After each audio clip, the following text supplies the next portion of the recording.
Hello. If you bite someone once, it's biting. If you bite someone twice, it's eating.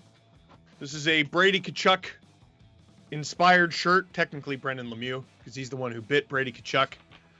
Brady Tkachuk is the captain of the Ottawa Senators, but he's in the stands watching his brother Matthews, who is this shirt, then a Pro Flames shirt. No, that's not how it works. I'll tell you how it works. This is Watch Elite. Oh, no, they got eliminated again. Watch the Battle of Alberta with Steve Dangle. Here on the Sportsnet YouTube channel, I'm Steve Dangle. Click like, click subscribe. Tell all your friends. This is a very interesting one. The Battle of Alberta for the first time in 3 decades? And it's perfect. It's so good. It's not just that it's happening, it's that it's happening now. McDavid and Draisaitl, that ridiculous two-headed monster. Draisaitl on the ice, by the way. Kristanev is not. The Calgary Flames. McDavid and Draisaitl. There was a lot of emphasis on, can Deneau and Kopitar shut down McDavid? The answer ended up being no, and now we got Elias Lindholm, Selke nominee, and McDavid's licking his chops. There's just something about the nomination. Not that he was ever going to give less than 100. But I think it'll mean more for him to torch Lindholm, to torch that line. Tkachuk, Lindholm, and Gaudreau, Mr. Game 7. All of those guys having unbelievable seasons. Haven't even mentioned Markstrom. Mike Smith turning back the clock on the other end of the ice. Dude, this rules. It's the biggest news story in Alberta. Oh, wait. Not to get political, but the premier of the province, Jason Kenney, resigned, I believe, less than an hour ago still. On the eve of the first Battle of Alberta in 3 decades.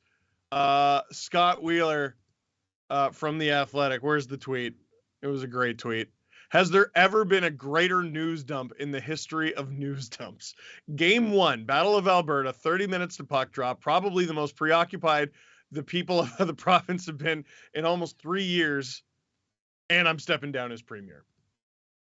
Yeah.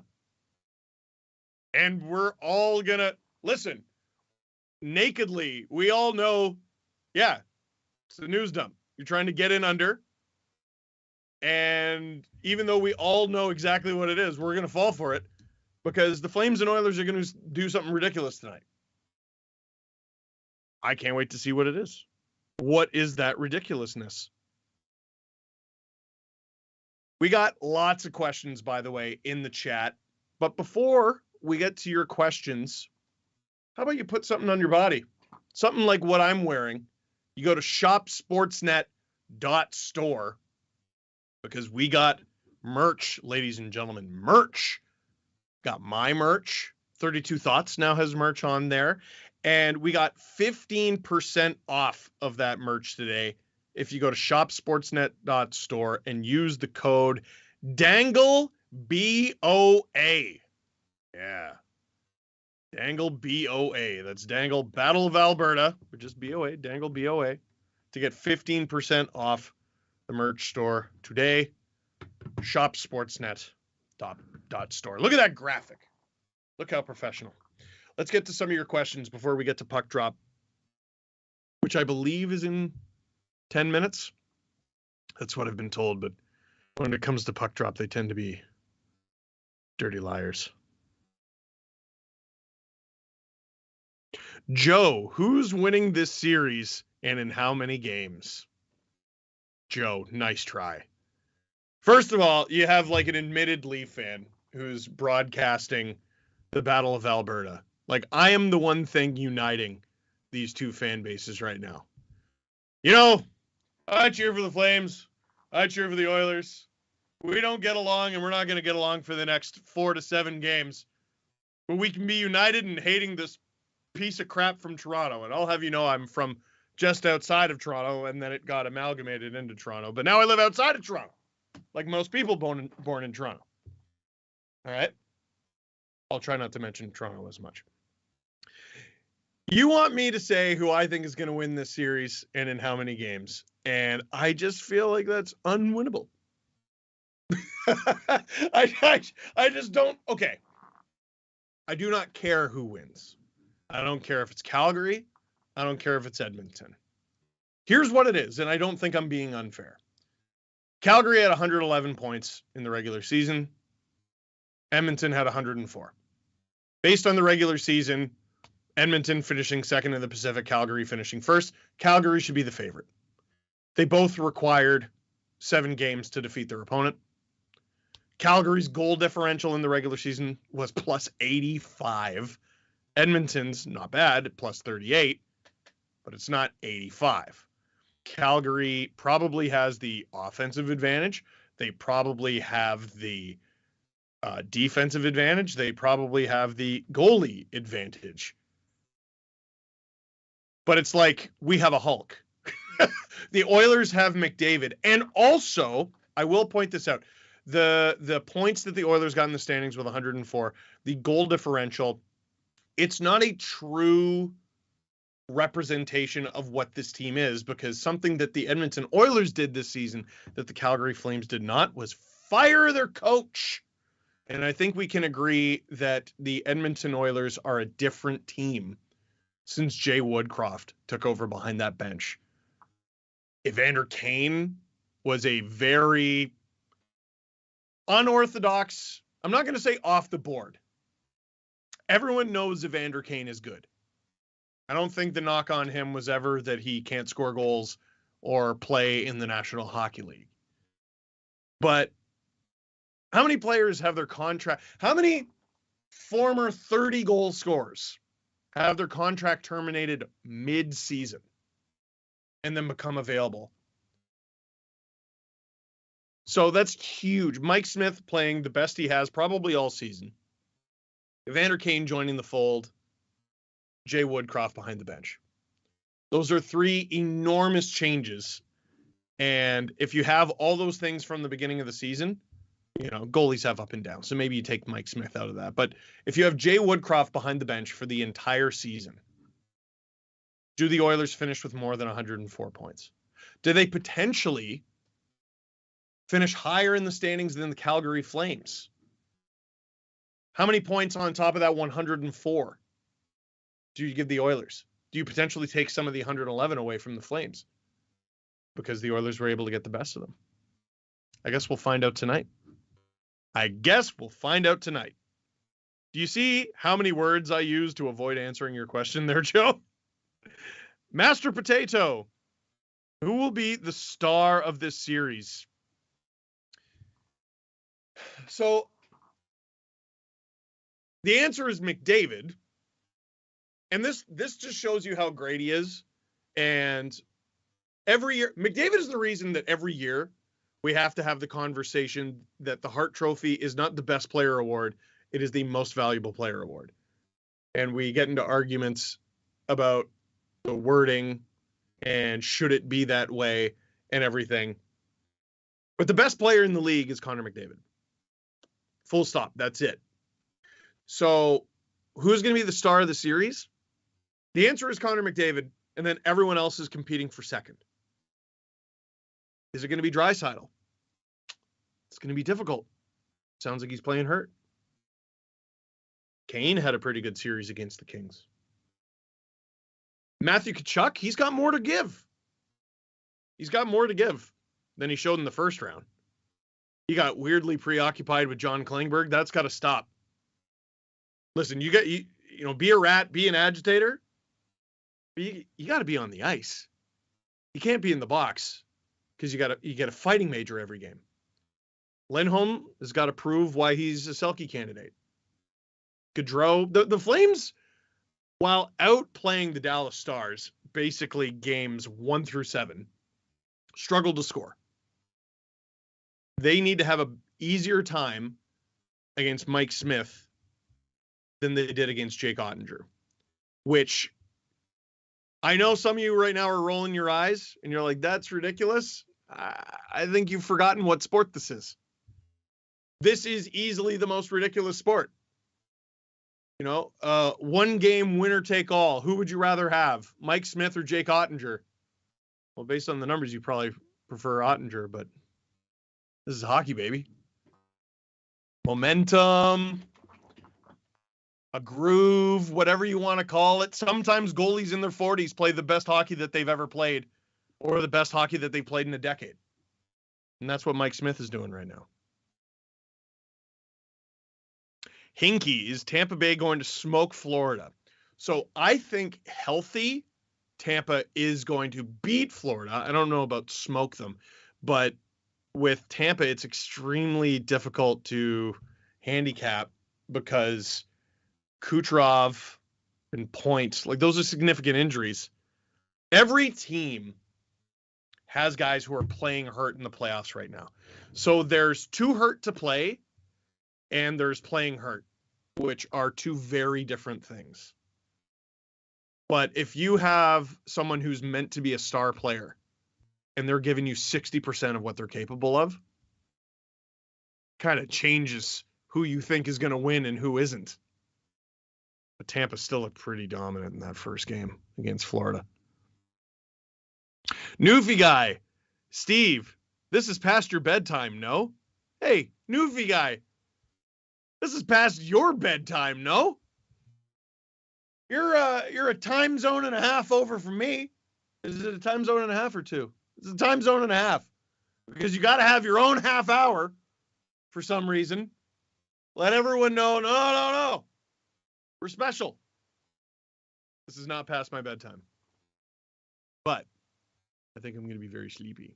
By the way, watch a Leafs game. No, shoot. I'm going to do that a bunch of times. Watch the Battle of Alberta with Steve Dangle. Sorry. You say watch a Leafs game with Steve Dangle 500 times in the span of like 2 weeks. You're going to slip up. Watch the Battle of Alberta with Steve Dangle in game 1 and in game 4. We'll see what happens after that. I will not be here for games 2 and 3. But Grav, who is also on the Sportsnet YouTube channel, a lot of Flames fans, you'll be familiar with Grab from him streaming the Stars versus Flames series in the first round. He's going to be handling games 2 and 3, and then we'll see where the series goes after that. Cole, where did Oilers fan Steve go? Okay, so I'm in my house now, obviously, and I've been stuck in here making videos for Sportsnet in my house since the beginning of the pandemic. We used to shoot the Hat Picks and Dangits videos in the Sportsnet digital studio. And a lot of the stuff I would come up with was literally just me looking around the studio at the memorabilia and like attire we had and just grabbing it at random. So Oilers fan Steve, the bit I did where I was pretended to be a giant Oilers fan, that was just because there was an Oilers jersey in the studio. So Oilers fan Steve is in the Sportsnet digital studio because I don't own an Oilers jersey. I don't own a Flames jersey either, but you will see, you will see right there, I got a Jerome McGinley figure, and that's a Jerome McGinley poster right there, and obviously the golden goal. But I think Flames fans and Oilers fans alike can get in on the golden goal. Feeling good about that. Jerome McGinley was my favorite non-Leaf growing up, to the point where I have a golden doodle, a dog, named Iggy. Because golden doodle, golden goal, and I named him after one of my favorite hockey players. I do have... He's on the wall behind me. No, that's Gallagher. McDavid's like way up in the corner. There he is. You can't really see it. He's in the navy blue jersey, but that's him. So I do have some Oilers stuff. If you've never seen this room before, oh, what am I doing? That's Grant Fuhr right there in his Team Canada uniform, but his Oilers pads. Oh, and Mark Messier. God, I'm dumb. It's because they're Team Canada in those. So I got Oilers paraphernalia. I got Flames stuff. I got it all, and it's all next to each other. If you notice this goofy little room, I have the figure and I have a picture of me with the person above it. But enough about me. Let's get to the Battle of Alberta. 3 decades in the making. Oilers, Flames, Game 1 in Calgary starts now. Ref making it real dramatic. Wes McCauley and Eric Furlat, the crew, officiating this game. Worth noting that they have the fewest penalties called per game so far in these Stanley Cup playoffs. 2 of the most experienced officials in these Stanley Cup playoffs, both of them 1,000+ regular season games each, over 100+ Stanley Cup playoff games each. Makes sense. Whoa! Are you joking me? The first shot of the series, less than 30 seconds in. Are you serious? Elias Lindholm. What? What? Well, the Flames have scored on their last 2 shots in these Stanley Cup playoffs. The Game 7 winner against Jake Ottinger in overtime, and Lindholm, first shot of the series against the Oilers on Mike Smith. Matthew Tkachuk's got to be feeling lonely. What a shot from Lindholm. Mike Smith deep in his net. Man, that's a rolling puck, too. I wonder if Smith had difficulty reading that shot, because Lindholm shouldn't have been able to rip that thing the way he did. Rip that thing the way he did. Even my voice can't believe it. In less than 30 seconds in, it's whoa! It's 1-0 Calgary, almost 2. Barely 40 seconds deep in this thing. The Oilers got to get this under control. Here they come again. Flames. Mangiapane! Are you kidding me? Are you joking? There's no way! The Calgary Flames have now scored in their last 3 shots. What? Mangiapane, the savior of my hockey pool this season, got him off waivers. Depth pick of the Calgary Flames a few years ago. Not a bad one. Artemi Panarin, who, this is the real bread man of the Stanley Cup playoffs. And just like that, I'm not sure we're even a minute into this thing, and the Calgary Flames lead the Edmonton Oilers 2-0. I can't believe it. They haven't even broken a sweat. A timeout from Jay Woodcroft. That's a tough. Oh, it wasn't 2 goals on 2 shots. Well, that ruins my little thing. That ruins the theme that I was going with. Mike Smith getting back in net. 51 seconds into the game. The Calgary Flames up 2-0 before the Oilers even have a shot on goal. The Oilers, this is their first time on the offensive side of center. But McDavid on the ice, things can change in a flash. Goodness gracious. Who anticipated this? Watch the Battle of Alberta with Steve Dangle. I'm Steve Dangle. Click like, click subscribe, tell all your friends. Oilers fans, I always said in the last series that I did, between the Lightning and a team that I am mad at, that if you click like, it means goals for the team that you cheer for. And I was amazed at how often it worked. So you better be clicking the crap out of like. What a rockin' start for Calgary. Reminder, I cannot hear the broadcast. I can't hear whistles and everything. So if I repeat what the broadcasters are saying, my bad. Draisaitl sticking with McDavid. Yamamoto in the dream slot. Played ahead, and McLeod unable to get loose at center, and now Derek Ryan, the former Flame, sends it across to Cassian. Zach Cassian along the boards tries to feed the point, and it skips past Duncan Keith. I mean, and back into the Edmonton zone. Just had another flashback to a 3-0 first period lead for Calgary in Game 7 of '91. Right now, you're thinking about, like, how do the Oilers find a way to get back into this game? Of course. So you're thinking offense. Here come the Flames again. Oh, boy! But defense, what the Oilers are going to do on defense feels so much more important right now. Listen, it's a series, right? You lose game one, you lose game one. Lots of teams have lost game one and gone on to win the series. For Mike Smith, he's felt that before. He's no stranger to these moments, and he's the one that has to settle him down. And you'll have plenty of time to get back into this game. There's a ton of time left in this game. But the Calgary Flames are not just going to sit back. Oilers don't have a shot on goal yet.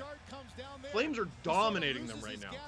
It's hard to pin it on anything other than, oh my God, like that can't go in. Neither of them able to get the puck.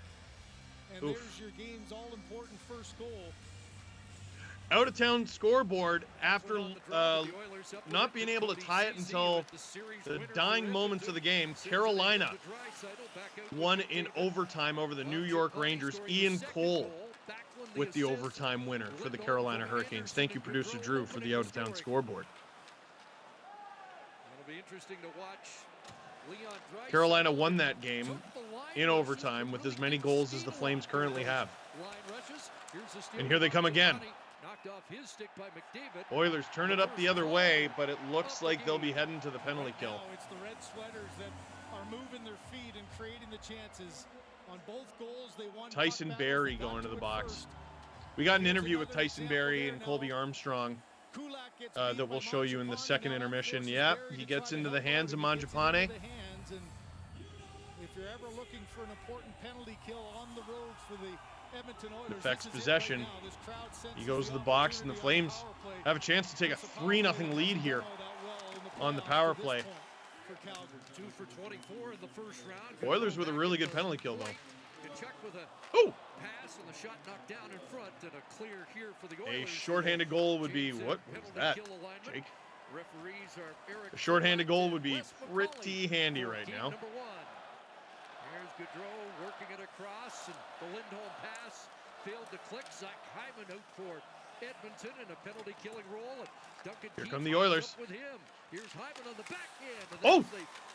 First shot on goal comes shorthanded for the Edmonton Oilers. And Duncan Keith at center ice will bring it back in and fire that into the glove of Markstrom. And Markstrom tried to keep the play alive, didn't work. He gets the whistle. This is where you rely on the experience of Duncan Keith. You saw Zach Hyman take it hard, and for Mike Smith, you just have to channel. The Blackhawks didn't get to their 3 cups you got a lot of hockey left. You by dominating everyone all the time. You've got to send a message to the bench. Although our memories can trick us into thinking that. That's going to be the key. They had to crawl back in a few situations. In fact, when they won the 2013 Cup, they were losing that game with about 90 seconds to go. Ended up winning without even needing overtime. They got to find a way to get back into this one. That's a good shot. Rebound stopped by Mike Smith. Oh, Flames managed to hold on to it. Oh, rebound, and it's into the glove of Mike Smith, stopping Dylan Dubé. That's biggest save of the game so far. About 4.5 minutes in.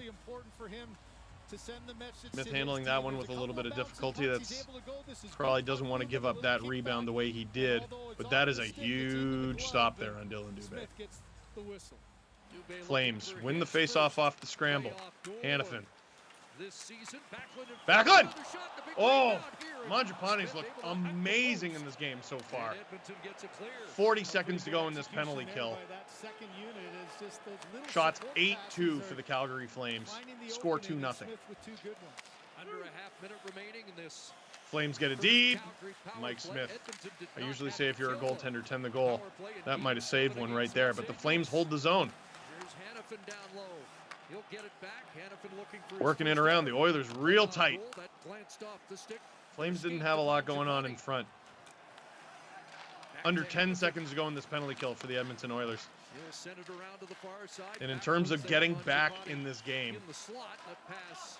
that's the Oilers' biggest moment so far. That big save from Mike Smith and the fact that they were able to kill that penalty and stop the bleeding.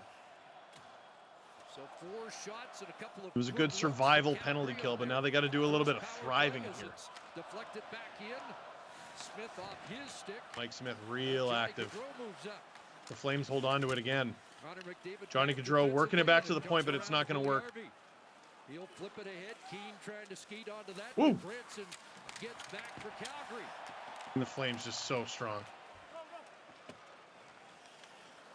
Kulak at center and Yeah, as an out of towner, this. Oh, never mind. Oh, McDavid, stopped by Jake Markstrom. As an out of towner, this Flames broadcast angle always throws me off. Shot and a goal! You've got to be kidding me! You have got to be kidding me! The Calgary Flames make it 3-0, and Mikko Koskinen is going in. 6 minutes and 5 seconds into game 1. Less than 10 shots. Well, from bad to worse for And Mike Smith. Richie. 6:05, it looks like, is all he's going to last here as Koskinen gets his. That's at least 2 of 3 goals that went through Mike Smith. In the playoffs. Jay Woodcroft has seen enough. It looks like Mikko Koskinen's getting ready to go in, but Mike Smith wants none of it. McDavid getting held a little bit by Zadorov behind the net, which I'm sure we're going to see a ton of that in this series. Just excellent work from Richie. Shoving Kane off the puck. Steals it and it goes, that squeaks right through Smith, and I know it happened very fast. Trying to get himself warm. And how the turntables. Mike Smith. And a fantastic Game 7 against the LA Kings. Really holding it down. But now we're 6 minutes and 5 seconds into the first game of the Battle of Alberta. And it's Edmonton, 3 shots, Calgary, 3 goals. As we'll get an icing call. Puck was going in, but yes, come off a shutout in game 7. One of the Producer Drew making sure I saw this one. Xander asked, did Calgary just become the best shooting team in hockey because of what Ottinger did to them? Level of difficulty is now on rookie. Xander asked that when it was 2-0. Or was it 1-0? Producer Drew, was it 1 or 2-0? That's I'm shocked. I gotta say I'm shocked. And here, oh my goodness, McDavid turnover. That's already the second time we've seen a player hang off him. One of the meetings against Calgary earlier this year. I tell you what, and listen, I promise I'm not going to talk about the Leafs, but I do have to mention them. Because sometimes, you know, you wish... Oh, Jake Markstrom turns it over! How isn't that in? How isn't that in the net? Dubé along the boards, and it's flipped out to center. Oh my goodness! The Oilers with their best chance, and I can't believe they didn't score on it. Producer Drew getting in my ear saying that it was 1-0 when Xander said that funny question, and now it's 3-0. What I was going to say is sometimes Leaf fans complain, Matthews should be drawing more penalty calls. They're probably right, but I watch what McDavid has to put up with in the playoffs each and every year, and it's shocking. Flames put it on. Almost make it 4-0 there. The Oilers get it out, and they survive, but they need to thrive. Mangiapane, high and wide. Out to center ice, Branson plays it back in, and Brett Kulak ahead.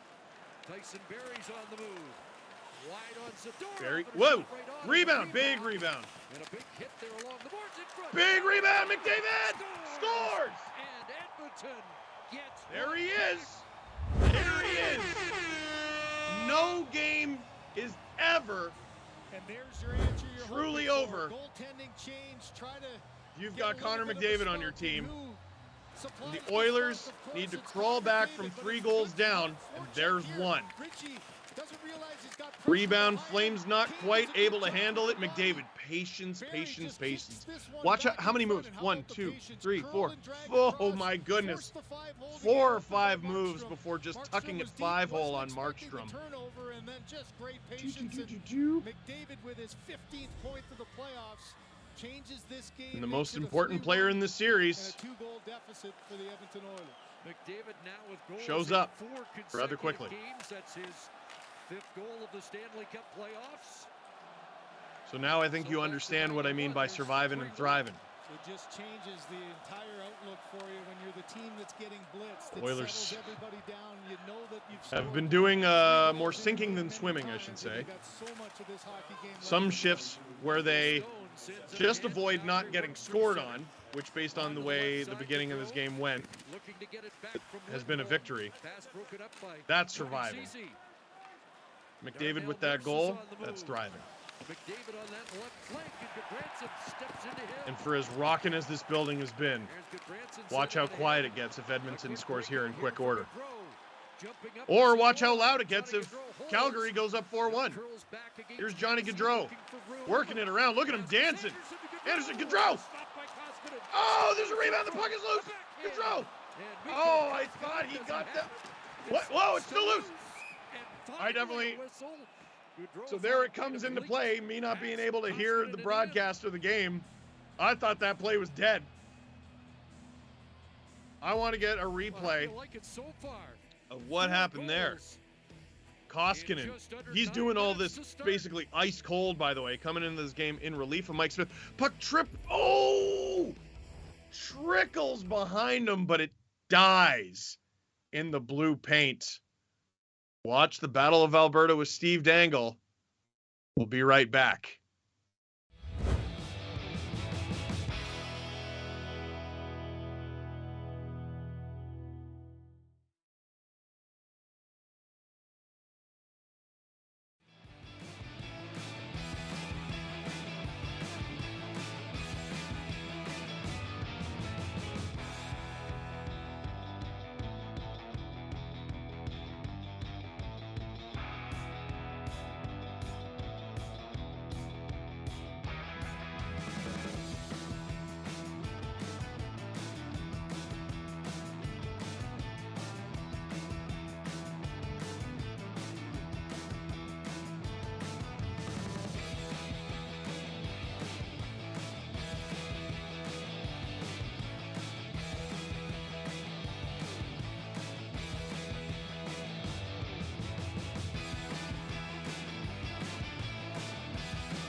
What a start to the game.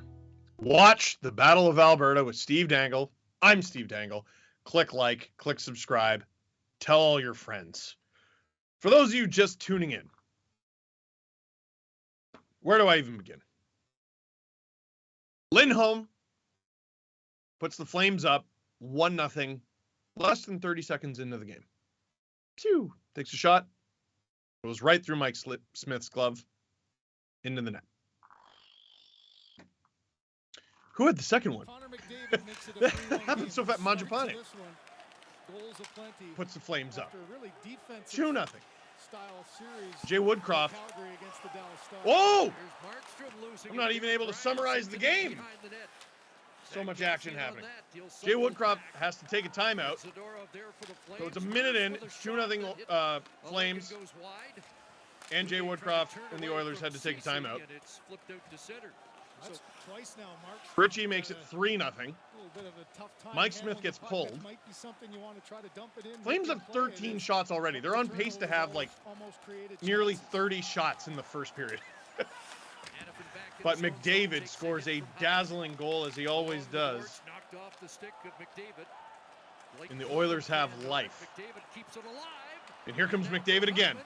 Trying to get it to the net and broken up by Hannafin. Chris Russell. Flames, they've been getting away with a little bit. Yeah, yeah, it's a jinx if I ever saw one. They played with fire, and they got burned. They were hanging off of McDavid a little bit. You saw a little shot. I didn't see who it was, but one of the Flames defensemen with one of those little Just a quick jab in the lower back, which the NHL is slowly doing away with. And then I don't know how Backlund thought he was going to get away with that. He makes the call early on, so a power play opportunity to cut it to 1. A power play. If that is the precedent, these are two of the most experienced officials in the NHL, right? This is Wes McCauley and Eric Furlat. That's the precedent they're establishing in Game 1. Now Backlund knows if you're going to be shadowing Connor McDavid, you can't be getting away with that. We got a clash of the Titans. The #1 power play versus the #2 penalty kill. Oop, Koskinen flubbing that one, and the Oilers will have to go into the corner to get it. That kills significant seconds. Oilers get it back, though. And they'll break out. 30 seconds gone here on this first Oilers power play. McDavid carries it in. Ooh, what happened? Oilers not able to hold the line. Draisaitl goes back to get it. 45 seconds gone without the Edmonton power play getting a setup. Gotta wonder what percentage Oilers go offside. You gotta wonder what percentage Draisaitl's playing at. Never good. Like, this is never a good sign in the playoffs when the local reporters are tweeting that you're on the ice for warm-up. You might say, well, that's ridiculous. That's a good sign that he's on the ice for warm-up. Yeah, it's a sign that he's playing. It's not a sign that he's playing comfortably. Duncan Keith at the controls. They have to say, you're on the ice for warm-up. You're battling. Flames carry it out. They've had an excellent penalty kill so far. Tyler Toffoli puts it on. Stopped by Koskinen. Evan Bouchard will defer, and the veteran Keith. Keith carries it out. Ryan McLeod over the line. Oilers got him exactly for situations like this. Back down the ice. Under 30 seconds to go in this initial Oilers power play. Flames doing an excellent job. Not even letting the Oilers set up, really. Puljujärvi gets it deep.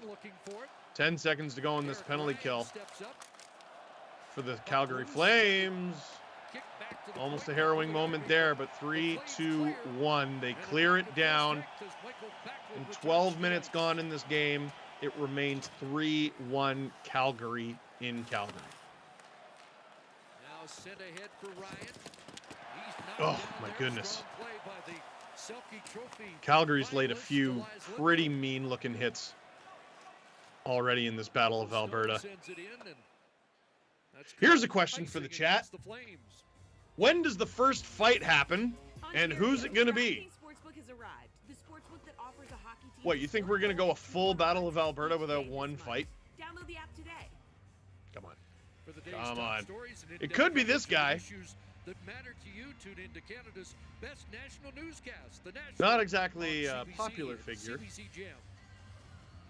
with the Edmonton Oilers, Matthew Tkachuk. Not exactly a popular figure outside of the Calgary Flames, which I think is why the Flames love him. Here come the Edmonton Oilers. Oh my goodness, that was a good chance in front. Not able to get the shot off. Tkachuk gets it deep. Here's that big line. In front! Oh! And here comes Tkachuk. Ooh, shows a little bit of restraint there. He thought he got high-sticked.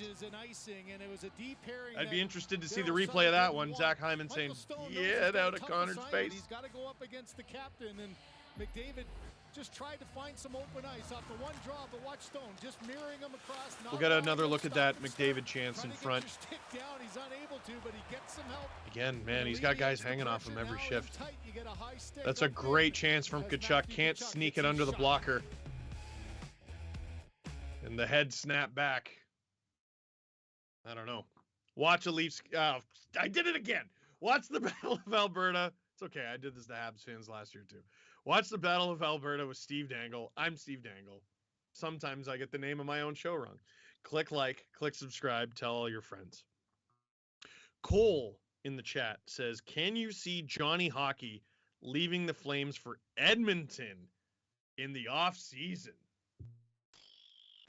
The spiciest answer is yes. My honest answer is no. Players want to go home. They look at comfort. I'm sure they look at like tax and boring accountant situations and stuff like that.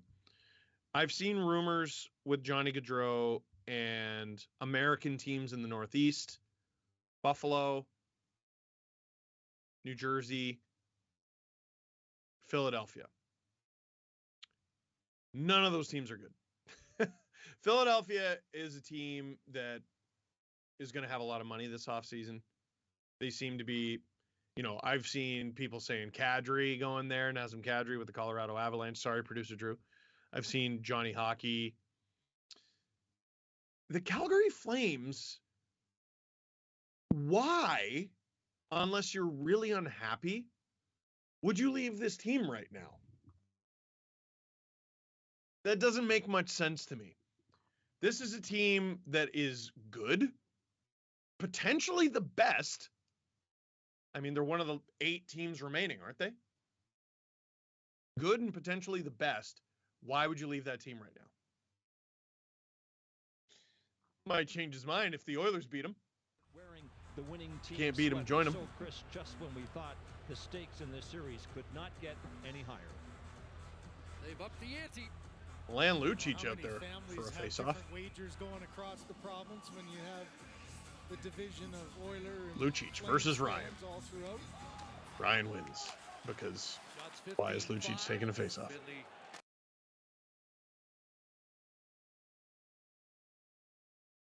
And the power goes out in Calgary. It's total darkness. We have lost the game.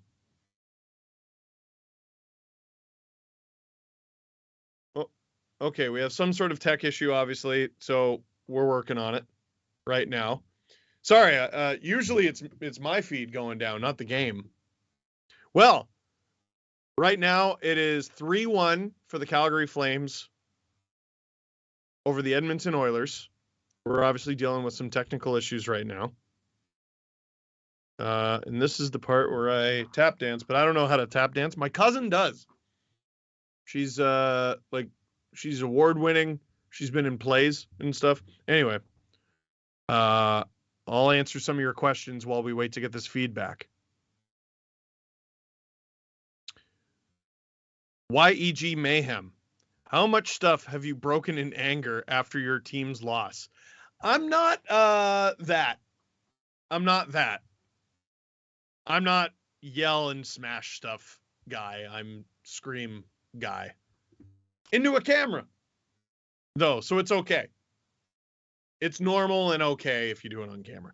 By the way, watch the Battle of Alberta. Watch the Stanley Cup playoffs with Steve Dangle. I'm Steve Dangle. Click like, click subscribe, tell all your friends. We're obviously having technical difficulties. We lost the game. We'll get it back very soon, we hope. Grav, who's supposed to be doing games 2 and 3 of this series, asks, can I use the blue room while you're gone? Yeah, sure, man. Don't you live in Texas? Oshawa's kind of far from Texas. I don't know if you know that. I'm trying to think of any Dallas Stars who played on the Generals. I can't. Sorry, Grav. We only talk about teams who are still in the playoffs, so your team, my team, they're no-goes. We're talking about the Flames and the Oilers. That's all we got. Roy Kahn. Who are the first players you think of all time when you see the Oilers and Flames logos? Oh, that is such a good question. Well, okay, Jerome McGinley is my default answer for the Calgary Flames. He's one of my favorite players growing up. Amazing memories with the Flames and amazing memories with Team Canada. Just amazing memories. And he was their captain The context here is important. The age is important. So I was born in 1988. And that's going to be very important when it comes to the Oilers. Because Jerome McGinley was drafted when I was like, 8, 9. And he only retired a couple years ago. So he's been a Calgary Flame, or playing hockey, because at the end of his career it got kind of weird. But he's been playing hockey for basically my whole life. And most of that was with the Calgary Flames, the vast majority. So he's who I think of when it comes to the Calgary Flames. The Edmonton Oilers, the default easy answer is Wayne Gretzky. But when I was a kid, Wayne Gretzky was an LA King. Like, I don't remember how many years I'd been watching hockey when I learned that Gretzky was even an Oiler. I was born in March of 88, and he was traded to the Kings in, what was it, August? Like that summer? It was mere months later. Oh, we got the game back. Hooray. Look at us. So now we're catching up on what's going on. Duncan Keith going to the box. Calgary with a power play, a chance to increase their lead. Face-off won by Draisaitl, who heads off after the Edmonton clear. Second power play of game one. Over the course of my life, though, the Oilers have gone through so many different players. For 14 at home in the playoffs. Toffoli across. Oh, Johnny Gaudreau! Beautiful chance in the slot as the Oilers get it out. Boy, a little reach there for Gaudreau, just had to gather that puck. But I loved reaching forward to it, but watching the old Oilers versus Stars series. So this might be a weird answer, but I'm going to say Todd Marchand. Oh! Oh, what happened to Yamamoto? Marchand punched him in the head there. He had a weird toe pick. He wasn't able to get his shot off. And here come the Flames. 2-on-1. Matthew Tkachuk shoots. Up and over. And out of play. All trading chances. Todd Marchand and Cujo. You know that the Edmonton Oilers are even though he was the lead. Well. Here's the play by Gaudreau in the slot. That Game 7 overtime save is burned into my memory. It's one of the best saves of all time. Darnell Nurse was in offensively. This is a great stick here by Russell, not allowing that. That was a good deflection up. This penalty kill almost half over for the Edmonton Oilers. Comes on and Backlund wins a draw. Back to Michael Stone, who has been good, and perhaps a bit of a jinx. Oh! Oilers don't go down 2 men there. Perhaps a bit of a jinx. At the beginning of the game, I told you that Wes McCauley and Eric Furlat were the officials for this game, and they have the fewest penalties per game of any official still in the playoffs. That's a good poke and a good clear. About half a minute to go here in this Flames power play. Still over 4 minutes to go in this first period. The Flames already have 17 shots. What a stunning, dominant performance to start this game. No feel-out period, no warm-up, no nothing. Yeah, it's a big penalty kill again, and you think for Daryl This is Mikko Koskinen, who didn't start this game in net for the Edmonton Oilers. Makes a save. Power play's been a problem so far. It's unreal that Mike Smith got pulled, what was it, 6 minutes and 5 seconds, I think, into this game. And he made a miraculous save in that time, too. Kind of wild that he also allowed 3 goals. Calgary Flames. Spectacular start to this game. But the Oilers, good penalty kill. Second power play 0 for 2. That's been between the penalty kill and McDavid. That's what's holding them in this game. And here he comes. God, he's fun to watch. Kane puts it on. Stop. Flames get it out.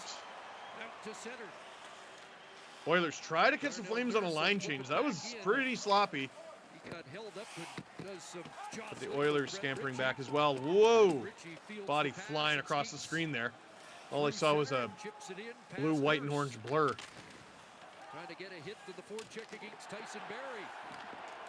Lucic with another hit as he Flames have done a knocked good down job. Kane. Wow! Steps into Holding the McDavid. offensive blue line. There'll be some And I think we're going to get our first fight of the Battle of Alberta. Darnell Nurse and Milan Lucic. Are we going to get any actual fight? Very quickly, Brad Kovacic and Devin Berg. There's Evander Kane. Well, the hit for Lucic, Goodness, there was just a massive McDavid bodies. flying, got the reaction, and as soon as Lucic looked around and saw that Kane Lucic with his gloves off, but no punches thrown. You're right. The linesman jumped in quickly. That was a on both huge hit parties. on McDavid. Did he even have the puck? Lewis just getting him up on the boards. The whistle had just No. gone there, so it's a little bit of a late hit. Now I you've think got Lucic Nurse is going to get trying called go, for and that. as soon as Lucic looked around He's and it going was for the puck, but he Kane. didn't have it.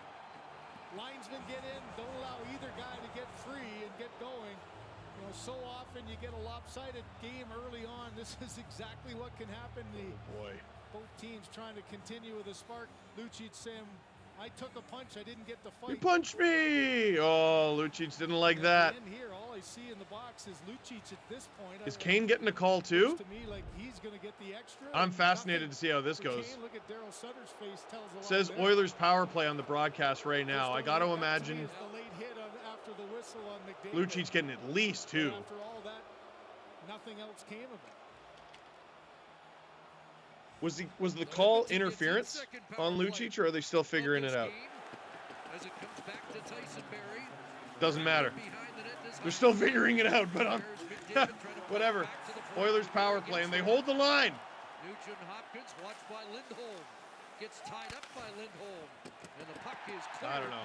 past For everything I get to Stanley. say, hey, is the impartial. Another big hit by viewer Zadorov here. that the fans were reacting to, and so often on the power play. You watch don't enough expect hockey, get you hit start in to those anticipate plays. McDavid took another one. And when a guy who doesn't have the puck gets hit, it stands out. Coleman comes up with it, and Ooh. gets the short-handed shot on Koskinen. It ended up being Has to roughing. hold on for a face-off in the Edmonton So I don't even zone. know if he got a penalty for the initial with McDavid hit. Zadorov, it's not a question of if you're going That's to very get hit, confusing. it's just when it's going to happen. It's 6'6", 235. McDavid, Coleman, man, I thought he could have tried hit him to hard, hit him take often. inside Appears to be the position, game maybe plan. felt he wasn't gonna As get Blake that Coleman length. gets it on, stopped by Raced Mikko with Koskinen. McDavid, so tried the quick shot, but a smart Was that play to Zadorov get on away to McDavid? Koskinen and force the face-off in the Flames got a lot of defensive hard zone. hitters, man. I've been saying it for months. They're built for the playoffs. Out in a penalty kill roll. McLeod, Yamamoto on the ice now. For But the Oilers, who finished 7 points behind Calgary led out by in the Keane. regular season, Looking for Keane. That's did not cut off end by the season the same Yarncroke and way bounce they back began. in. Jay Woodcroft has turned them into So a here different early on, team. Jay Woodcroft not extending that first power Let's play. see That's if he twice can now they've turn them been into a team just under a capable minute. of winning a So series no against the one Calgary gets Flames, and it caught starts out by late. Nobody gets a bad crawling back break into in this and a game in shorthanded game goal one. would be so damaging Battle of here Alberta. for the Oilers. Kept in by Keith. And on Watch second the Stanley try, Cup playoffs Dubé with Steve Dangle. I'm sends it Steve down. Dangle. Now he Click wants like, them to click make the quick subscribe. change. So you made it Tell all early, your now you friends. still got Koskinen 42 handles it. seconds as McDavid and Draisaitl jump on for the end part of this power play. The duo that combined for 85 power play points in the McDavid regular season. gains the zone as he so often does, trying to do it himself as he so often does, and it almost works. Cross for Draisaitl. Draisaitl with the led puck the now. NHL in Oilers really struggled to gain the zone on their first power play, to Bouchard. but they're set up here. Draisaitl Whoa! didn't get Shot from the shot Draisaitl, away. stopped. Markstrom came across, and Flames out comes Mangiapane. get it out. They Wide thought on about going a Bouchard, couple he got men the deep. stick on the puck and takes him to the corner. Chose against it. McDavid pushes Mangiapane it killing ahead. out the rest of this Nugent Hopkins penalty comes kill. back at full strength. Lucic will come out of the box, Just one and he'll shot join the for play Oilers instead of on going to that the bench second power to try to play. help the Flames get out of their zone, but they're having some trouble here. The opening period. Oilers digging in, and they hold the zone. Barrie for Barry's had a Draisaitl. couple good holds. Bouncing puck. Lucic there. Oh boy. Gaudreau. Flames had an opportunity to get out there, and they almost blew it. Draisaitl gets it back. And now Ryan As we'll get a Nugent-Hopkins change. tried to give it back to Kulak. Uh-oh. Give it up. Oh, giveaway. Oh, Koskinen rebound. away from the on-charging Johnny Oilers Gaudreau. have had some harrowing moments on their side of the red line. Shillington. A few passes have definitely gone awry. And the Flames just always seem to be in the perfect position to pounce. Cody Ceci surveys just a dozen seconds remaining Well, in the period as the Oilers Battle of Alberta certainly hasn't been boring so far as we get into the final few moments of this first period. Darnell Nurse with one final firing of the puck. 19-7 in favor of the home side. Ooh. And those blue jerseys really do stand out in the red, don't they? As the Edmonton Oilers One done, it's 3-1 for the Calgary Flames. Our first intermission. getting run out of the building in the first few minutes by the Calgary Flames. Down 3-0. Connor McDavid gets them back into it. What a fast and furious start. 3-1 after one for the Calgary Flames. Watch the Stanley Cup playoffs with Steve Dangle. I'm Steve Dangle. Click like, click subscribe. Tell all your friends. We have some first intermission entertainment for you, so don't go anywhere. Why would you? We have Grav, who's going to be hosting games 2 and 3 of the series. You can check out his stuff on the Sportsnet YouTube channel. We have his video previewing this series. I'm fascinated to see what he said about the series before the series even began, now that we're 20 minutes deep into it. Take it away, Grav. Hello guys, welcome back. Today we're going to be previewing the big round 2 Battle of Alberta matchup between the Calgary Flames and the Edmonton Oilers. Now we as hockey fans have been treated to some great matchups so far, but nothing is going to touch the intensity of this upcoming Battle of Alberta. And we have not seen these two teams match up in the playoffs since 1991 in the first round. 31 years later, the intensity is going to be high once again. But when it comes to this Oilers and Flames matchup, who will actually win this series? What do you need to know? And which team will advance on to the Western Conference Final? Watch till the end for all my predictions and the full preview, and make sure you hit that subscribe button to the Sportsnet YouTube channel for the best sports coverage around. And without further ado, let's get into the preview of this massive Battle of Alberta. Now, the first thing I want to talk about for both Edmonton and Calgary is the road they got to get to the second round. Both of these teams face teams that probably shouldn't have pushed them on to 7 games. Edmonton definitely has the rest factor here better than Calgary, because even though they went to 7 games, they did get an extra day off, and they didn't go to overtime like the Flames did. But both of these teams were pushed to 7 games and had great goaltenders on the other side. Jonathan Quick was consistent in that series and was brilliant in that game 7. But for Calgary, they went up against an absolute mammoth in Jake Oettinger. In 7 games, he put up a .954 save percentage, and according to Evolving Hockey, had the best single series performance of any goaltender since 2007, with a +13 goal saved above expected. So for Calgary's side of things, even though Mike Smith will likely be good in the second round, you might start to see some shots that didn't go in round 1 start to go Calgary's way in round 2. Now let's talk about that goaltending matchup for a second. Jacob Markstrom versus Mike Smith. And in terms of the top goals saved above expected in the playoffs so far, goes number 1 Jake Oettinger, 2nd Mike Smith, and 3rd Jacob Markstrom in terms of all NHL goaltenders in the playoffs so far. And their stats in terms of save percentage are pretty similar, with both goaltenders playing 7 games, and Markstrom having a .943 save percentage, a 1.53 goals against average, and for Mike Smith, he has a .938 save percentage with a 2.29 goals against average. So pretty close, all things considered. But in my opinion, especially with the Oilers, Mike Smith needs to be huge. Calgary was just laying the hammer on Jake Oettinger, and if Jake Oettinger was just slightly worse, that series would have been done in 6 or even 5 games. That's how good Calgary was offensively, and just how much they are peppering the nets on Dallas's side of things. So for Edmonton, that defense is going to need to be humongous. It's going to need to play its best hockey, and Mike Smith cannot flounder like he's done in playoffs past. If that happens, Edmonton might be toast, because Markstrom is going to be consistent no matter what. But personally, I still give the edge goaltending wise to the Calgary Flames, mostly because with Mike Smith, even though he might still be good in this series, at the same time, there's always that nagging concern in the back of your head that wonders if this will be the series or if this will be the game that Mike Smith starts to flounder. With Jacob Markstrom, there's much more consistency there, and it just feels like he's a much safer bet to be that elite goaltender throughout this entire series. Now, one of the most interesting parts about this Battle of Alberta is the top end scoring for both teams involved. For the Flames, For a decent chunk of that series versus Dallas, there were some concerns that the top end scoring was going to be able to be there consistently, and by the end of it, they start to really get that production back. Gaudreau, of course, with the game-winning, series-winning goal, but he ended up finishing with 8 points in 7 games played. Tkachuk with 6 points in 7 games played, Lundholm with 5 points in 7 games played, and then Backlund with 4, and everybody else with 3, 2, and 1. So even though, in the end, Calgary got the win, the top-end scoring wasn't as elite as Edmonton's. But again, once they do go back to maybe the lesser goaltender and Mike Smith, those shots might start to go in. But Gaudreau was fantastic with that series. Lindholm was definitely a productive guy still, but Tkachuk is also a big guy that's going to have a presence on this Battle of Alberta series off on the ice and physically and offensively. He'll be a player to watch in this series because even though he did show up in that Game 7, there is still a lot of offensive production to go through, and I still think there's a lot of room to grow for him.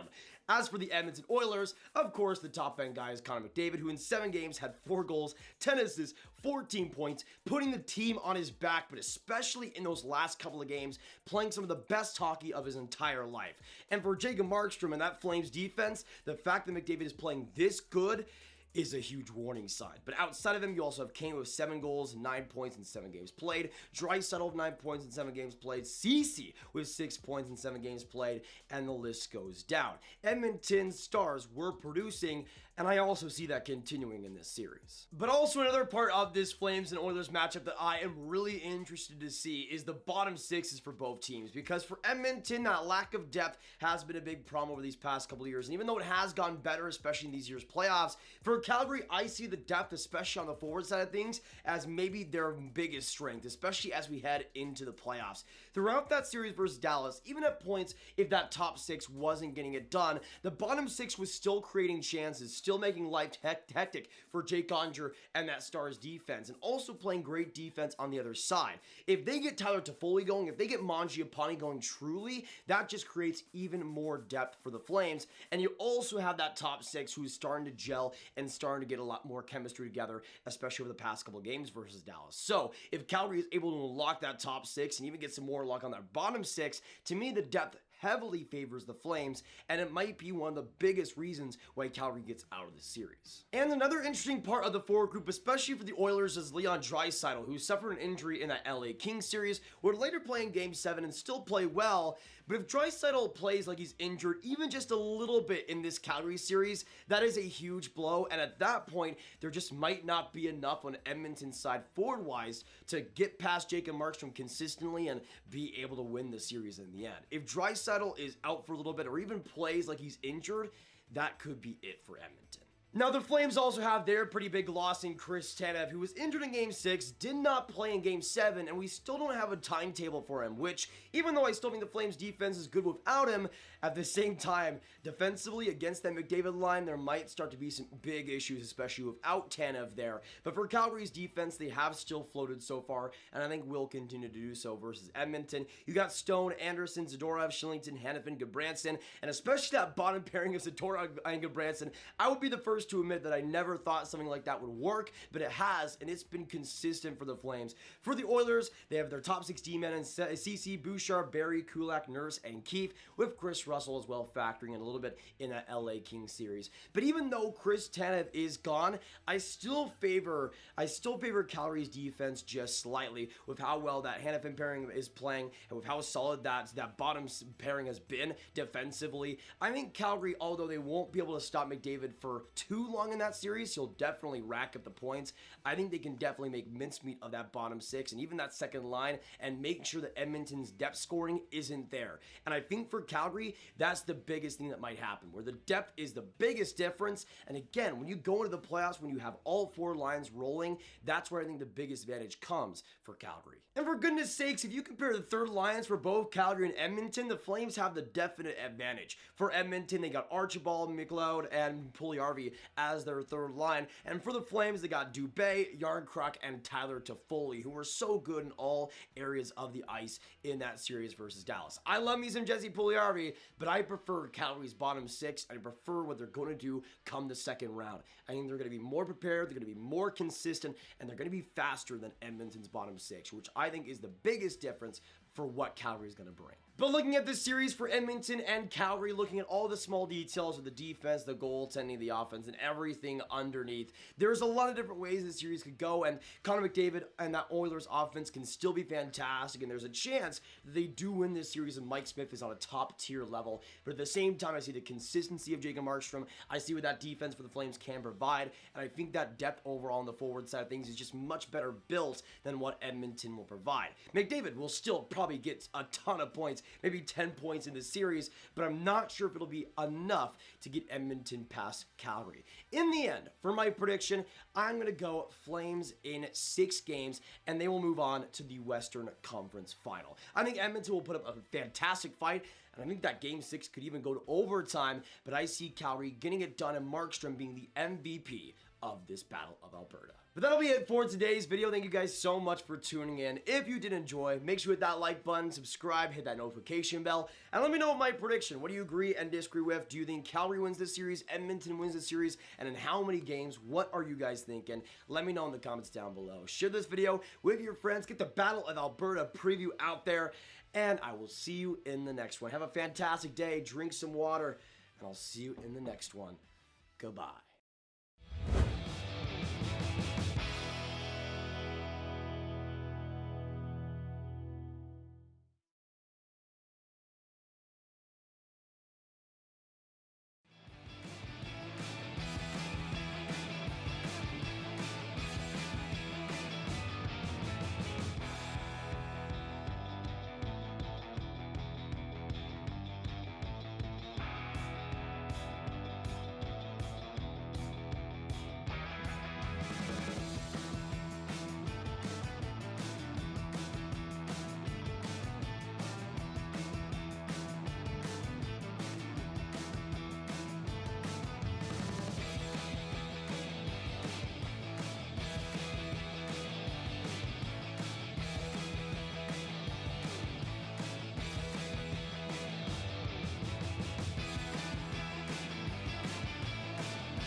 Snaps for grabs. Great intermission entertainment from that young man. He's 19. That's ridiculous. I started making videos on YouTube. When I was 19. Except that was in 2007. And I was not good. Grav is already this good. That's not fair! I fixed the thing. If any of you were getting upset about that during the first period. Watch the Stanley Cup playoffs. Watch the Battle of Alberta with Steve Dangle. I'm Steve Dangle. Click like, click subscribe, tell all your friends. Calgary Flames up 3-1 on the Edmonton Oilers. We had Lindholm. We had Mangiapane. We had Richie. We had Mike Smith getting pulled. And then Connor McDavid puts that little fear of Connor McDavid into the Calgary Flames. A goal and a drawn penalty in the first. He was great. But the Flames, in that first 6 minutes, did a lot of damage.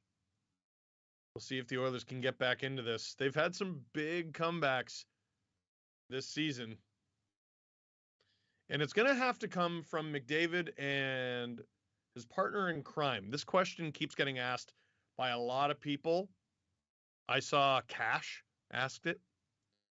Do you keep Draisaitl on Connor's wing with him hurt, or do you need him to drive his own line in this series? Here's the problem, right? I think normal circumstances, unless you're losing in a game, I think if it's tied, if the score's close, there's more than 5 minutes left in the third, you don't need a goal immediately, right? You don't need to stack the line. Generally speaking, I think you keep McDavid and Draisaitl split up. The Calgary Flames are a really deep team, up front and on the back end. They have parts you probably target more than others, But I think in order to combat the depth that the Flames have, you got to create more depth for yourself as the Edmonton Oilers. The Oilers are a much deeper team up front than they have been in previous years. You know, the addition of Zach Hyman, the addition of Evander Kane. Jesse Puljujärvi is that's how you start a war in Edmonton, by bringing up his name. He's either amazing or a bum, or just fine, depending on who you ask. Under normal circumstances, I don't even think it's a consideration. Of course, you split up Connor McDavid and Leon Draisaitl because they're both more than capable of driving their own lines. And now they have the depth on the wing that allows them to both be spectacular, to have spectacular line mates as they drive their own lines. I wonder if Jay Woodcroft, who knows more about this than you or I, right? He knows how hurt Leon Draisaitl is. I wonder if Jay Woodcroft doesn't think Draisaitl is capable of doing that right now. Before we get back to the second period, shop sportsnet.store. I got to tell you about this. It's a special thing. It could be available to you. Well, no, it's not could be. It is available to you. Shop sportsnet.store. 15% off merch today. The code to get that 15% off is Dangle BOA. Dangle Battle of Alberta. Dangle BOA. You can get, if it's one bite, it's biting. If it's two bites, it's eating. Steve's Paddle Save Emporium. Steve's Dang It's. Get this shirt with my face on it. We got toddler stuff now. My kid wears this to daycare. He gets paint and crackers and crumbs and all sorts of crap. He likes to drink out of my water bottle. And today he did. And then after he drank out of it, I was drinking out of it. Half an hour later, my wife and I are sitting at the dinner table, and she points at my water bottle, and she goes, "What's that white stuff in your drink?" And it was chunks of cracker, and I was not eating crackers. I poured it out. But having kids is wonderful. He's adorable. More questions from the chat. So yeah, sorry, to put a bow on that. Under normal circumstances, I would absolutely split up Connor McDavid and Leon Draisaitl, but you need Draisaitl to drive a line, and I wonder with his current injury if he's actually able to do that. Mike, do you think the Canucks made the right call by letting Gaudreau come back? Letting Gaudreau come back. That's an interesting choice of words. We see two Pacific Division teams who went through awful stretches at different points during the season. Oilers being one, the Canucks being the other. Canucks weren't able to dig themselves out of the hole. They missed the playoffs. Oilers were. They made the playoffs comfortably. But the Canucks were clearly a different team once Bruce Boudreau joined up. And it's not just that he's a good coach. It's that he's a good fit. Offensively minded coach, creatively minded coach, for a team that, for its defensive warts, still has a spectacular goalie and also some really high-end talent that's only going to get better. So Boudreau and the Canucks, great match. I wonder about Trotz, because I saw he interviewed with Winnipeg. I'm not certain about the match. And if I was the Vegas Golden Knights, I would make Barry Trotz the highest paid coach in the league. Thanks a lot. Go Flames. Give Barry Trotz a team with Alex Pietrangelo on the back end and Mark Stone up front. Ooh. Didn't even mention Jack Eichel. That's tough. Second period. Battle of Alberta. Here we are. Back at center ice because it was fun the first time. We're going to do it again. What? He's laughing about it too. We all think it's hilarious. Flames 3. Oilers 1. Shots 19-7. Flames. Into Oiler territory for Tkachuk right on. After one. Rebound. There's her 20th shot on goal. Less than 30 seconds into the second. Down the ice.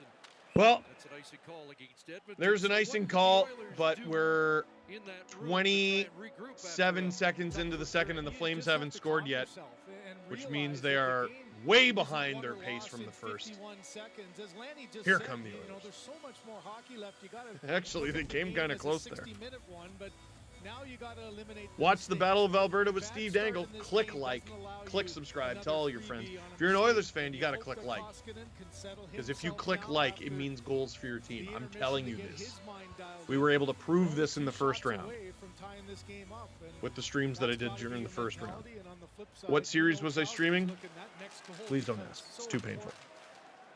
important. But Oilers fans, Scrum off that face your team off. needs to get back in this game. You're down 2, but there's lots of time to go. You can get back into the series by clicking like. Gosh darn it! Here come the Flames, and they score. You didn't click like. You didn't click like fast enough. And the way I see it, this is your fault. Blake Holman, Stanley Cup pedigree Once again, it's the Flames outworking with the the Tampa Oilers Bay for loose Lightning. pucks. I thought interesting call for Daryl Sutter. You had an icing call. And the Nugent Oilers Hopkins was out there allow against the a Gaudreau first-minute line. goal Instead for of the keeping third them time out this there, he game. changes the matchup. Reminder, Blake Holman with it's the only big the hit. second period. Down in front of the net. Rebound is Oh there. my After God, Holman makes his chaos hit, he in turns front of around Mikko and comes Koskinen. right to the Absolute front of the net chaos. and wins that Anderson battle. throws it on, CC trying to and take it's just care a of Mangiapane. beehive. Nurse in front of Koskinen, can't A find the beehive. loose puck. And oh, Koskinen almost gets that, but Coleman Their second puts it goal. on. Good move by the coach. Daryl Turning the Sutter. matchup around, and this Backland line has One of the best been a pants good, adjusters solid in the start entire here for the Calgary NHL. Flames. 2 periods. All and coaches just have their move, and that's 45 his. seconds into the second. Flames scored the opening The minute of Flames. first period, scored Goodness 20. gracious. Now, in the opening Up minute 4-1. of the second period, Blake A Coleman minute into the first second. playoff Shots goal. 22-7. He had 8. The Flames, I can't believe this is still true, still on pace to get roughly 60 shots in this one. Doing it against a team like the Dallas Stars, who that was kind of their game plan all along, to just try to weather the storm, hope Jake Ottinger can save their bacon and hope for a lucky one. To do it against the Dallas Stars made kind of sense. To be doing it against a team like the Edmonton Oilers is unreal. An Oilers team that had an 8-goal game in the first round. And here come the Flames again. Unbelievable! But Tkachuk puts it right into the logo of Mikko Koskinen. That, by the way, out of the 4 goals that the Flames have scored, was the first that Koskinen has surrendered. He's had a decidedly easier time of it than Mike Smith. Yeah, literally right into the logo. But Tkachuk. Hey, there's Brady Tkachuk in the stands. For a second, I'm like, why are we showing these people? Reminder, I don't get the call in my headphones. I got to figure it out for myself. It's a lot of fun. Calgary in Edmonton zone again. Beehive in front again. Oilers have got to move some bodies. It's not even that Calgary sets up camp in the blue paint or just outside the blue paint. It's a swarm. Calgary with a bit of a clumsy zone entrance, but they get in there. McDavid on Gaudreau. Gaudreau gets it deep. Tkachuk holds onto it, throws it into the corner, but it looks like the Oilers will get this under control. Cody Ceci gets it out. The ref calls a high stick. Need something to laugh at after the game. From comedy to reality. Blake TV Coleman and not everything liking in it. between. Find your gem. Streaming for Oh my God, CBC. really upset. I don't know, it was a high stick or it wasn't, man. Discussion between the linesmen here. They made the wrong call. Stat as from it was producer an Drew. Oiler This is high absolutely stick, and then the Flames stupid. touched it, and Flames only had 15 goals total they're in taking it 7 games in the outside first after round. Further discussion. I don't think the Flames had a game where they had more than 4 goals. Fourth line for Calgary. I think Trevor 4 was the Lewis, max that they hit, and they've already got 4 against Edmonton. Milan Lucic This is ridiculous. fired in Good The face-off play. was just outside of Calgary zone. Cassian swinging it around. Tyson And now Berry it's in getting Calgary deep zone. to try and Edmonton tie applying it a little bit of Ritchie. pressure here. Puck for Calgary just Ritchie, gets right out. who scored Man, in the down opening 3 goals to a period, and Daryl now Sutter swinging team in the playoffs. by This could be a Lewis. long night if you're an Oilers fan. Oilers got to find a way. Zadorov can't hold the line. You know, every time Lucic Here is come the Oilers. puck in this building, don't you? As an opponent, you know you're going to get hit. Calgary's You can just hear got the this sound, too. The unmistakable puck's near ability to make it And the seem like fans they are have making 8 that players noise. on the ice at any given time, you. Like a warning beacon.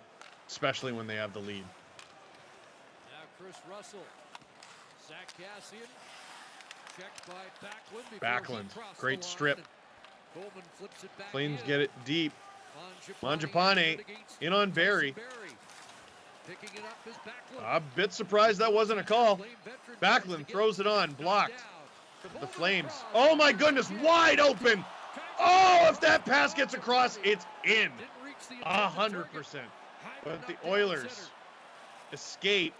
But again, like we talked about in the first period, this is a survive shift. They need to thrive. Mangiapane almost gets another one. Stopped by Koskinen, and This is unbelievable. Zach Hyman had some Flames difficulty dominating with the Coleman, Oilers who caught him to start this game. It's center ice. 4-1. The shots are 25-7. Dashing in. And here Archibald comes back Archibald. in, and Throws it on. that's caught Glove and held by Markstrom.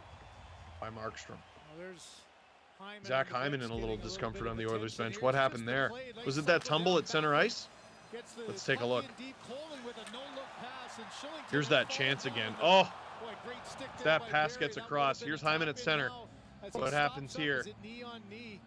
oh! Cross check right Just a in the little arm bit by there. Coleman. An odd feeling. I don't know if he Did he got get a him in bit the of a ribs cross check, too? Maybe in the midsection there, but Oh, that's keep nasty. an eye on him if he's out for the next shift. Yeah, buddy, we see you. I hate when someone sits in the first few rows and they wave at the Face-off to camera. the right to Markstrom. That's Clean enough. win by Nugent-Hopkins. Cody Ceci puts it on. shot. Rebound. Get to the net, and Tyler Toffoli's got it. Anderson unable to. Oh, clear Flames not that, able to clear the knocked down zone. This could by be something for Nugent Edmonton, and it's not. Hopkins. Here come the Away Flames. goes Dubé. Man, the Flames have been Dylan Dubé dominant at both over ends of the line. ice. Toffoli sends it They wide. put it on. Anderson Anderson, and that puts it on, and there's a skip tip, and past it goes Koskinen, wide. but wide. The Flames Dubé hold on to it. shot right on. Flames get another shot. Toffoli Off a reloads, body. but Dubé Another again. opportunity. Anderson at The point. puck is magnetic Sends it around behind the net. with Garrett Calgary Crowe right now. still looking for his Even the first rebounds, the Calgary stuff that Flames goes off of goal. butts and ankles and skate Dubé blades takes and over. sticks and On the move is everything Hannafin. seems to go back to them. And there's another scoring And opportunity, Koskinen this time for holds Noah on to that, Hannafin. and Stopped Kulak by Mikko does some Koskinen, and we fencing got a in little front bit of with rough Yarncroke. stuff. Yeah, he's been battling with Yarncroke in front of the net. This But nothing entire that'll shift, but right now, it's just simply add up to anything of the any will of the significance. Flames. They're winning all the puck battles. They're jumping into the open ice. They're Nah, circling here's down the low, and danger, there's one that though, just rattled from around Ryan the in the ground. chat. Koskinen going side Are the to side. Flames There's just the too battle in big front and by tough Kulak and for these Yarncroke. Oilers? You He's know not what? able to get through the box to get to the rebound. Remember when the Oilers Been more of lost the their same to first start here game? the second Or no, period. sorry. Flames Forget are the Oilers. faster team, and Remember they're when the one Flames lost the winning first game battles for of the loose playoffs pucks along the 5-0? And now look at them.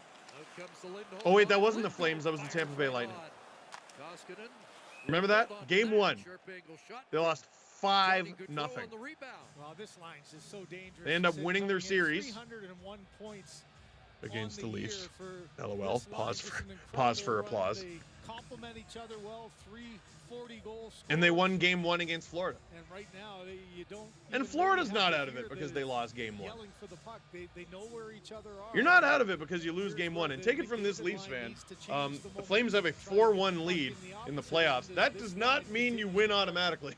5-on-5, they've outscored their It doesn't mean you win opponents. automatically if you have a 4-1 lead in the third period. It is early in the second. All with Gotti But right now, for the Flames to have over 2 minutes more up high. It's offensive Lindholm, zone but now time than the Granson, Oilers, Kachuk, it doesn't seem like much, but it's Gaudreau on the move. dramatically significant at this point in the game. And here come the Flames again, and they almost, it's 4-1, it could easily be 6 or 7. And sends it across. Here's Here they come. Goodbranson, Goodbranson. and he missed short side, Up and and it out of play. ends up off Koskinen and out. They're just feeling. I'm it now stunned. As the cycle game creates I'm a stunned. little Like, it's not just chaos because, defensively. You got to have your head on a swivel. Watch the D down you know, low. both of Sharks these kinda got teams nobody, managed not to pressuring win a series. Like, there's 8 teams left. This is the best of the best. And in a league with the parity that the NHL has, you know, a parity that the league prides itself on, you just don't expect these types of performances. These types of performances aren't supposed to happen. And the Flames are getting better as this game goes. Remember I said the Flames were on pace for 60 shots in this game? They're about to leave that in their dust. They got 29 shots. Still 14 and a half minutes to go in the second. But hockey's a silly sport. It can change on a dime. Flames put it on again. So good to see Hyman back. Good Again, it's gracious. shooting galleries. You remember the last series for You never know. Calgary, Edmonton Game could 7, be 67 within one shots goal on goal. Jake Ottinger was just by the time incredible they hit to double-digit even get shots. that game into overtime, but the mindset You of gotta the get Flames there, right man. now is everything towards You gotta the get net, there. And they continue here. with Draisaitl 30 on the shots draw. Already with 14 left in the second period. Shot attempts 40 to 13 for the Flames. Mind blowing. Whoa! You got to take advantage of opportunities like that, though. Blown tire. Oilers can't hold the zone. And here come the Flames. Battle of Alberta party. Flames get it in deep. Trevor Lewis in deep. There's a point shot. Score! Oh! Oh, and it's a goal! Blake Coleman! I thought Koskinen had it, Double down. but he didn't. And the Flames. Oh! Their 31st shot on net. Makes it 5-1. I'm stunned. Absolutely stunned at the dominance of the Calgary Flames. And this is what it's been all night. The Flames get it in deep, and when it gets there, it stays there. Lucic, you see what I mean? It's not just about parking in front. They swarm. Lucic is the one parked in front, but it's Coleman swarming the net that gets the goal. And right now, the Edmonton Oilers are utterly answerless for the Calgary Flames. I thought coming in, the importance of those types of role players. This has been In a bygone era, there would be 10 pairs of gloves on the ice right now.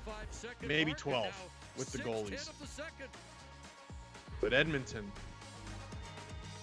just does not have an answer for the Calgary Flames right now. Wow. Watch the Stanley Cup playoffs with Steve Dangle. I'm Steve Dangle.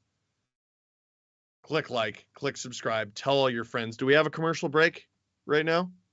We do. So we will be right back. 5-1 Calgary.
Man, watch the Stanley Cup playoffs with Steve Dangle.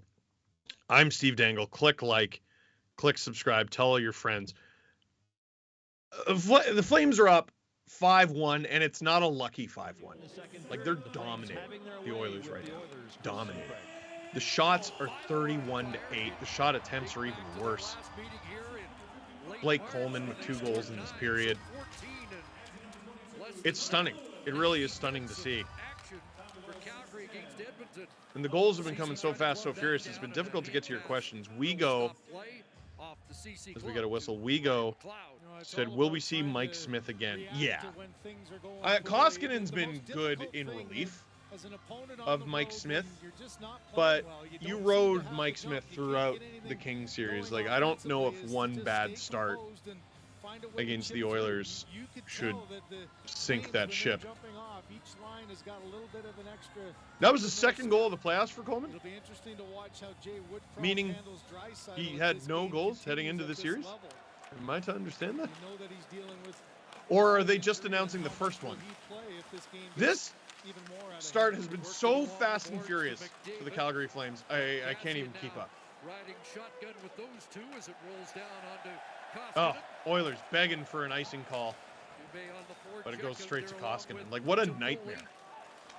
What a nightmare. And this is Jay Woodcroft's biggest test as Oilers coach so far. McDavid, what a move! Puts it on! Oh, man. No game is over with those two. That was preposterous. Whoa! We got some rough stuff behind the net.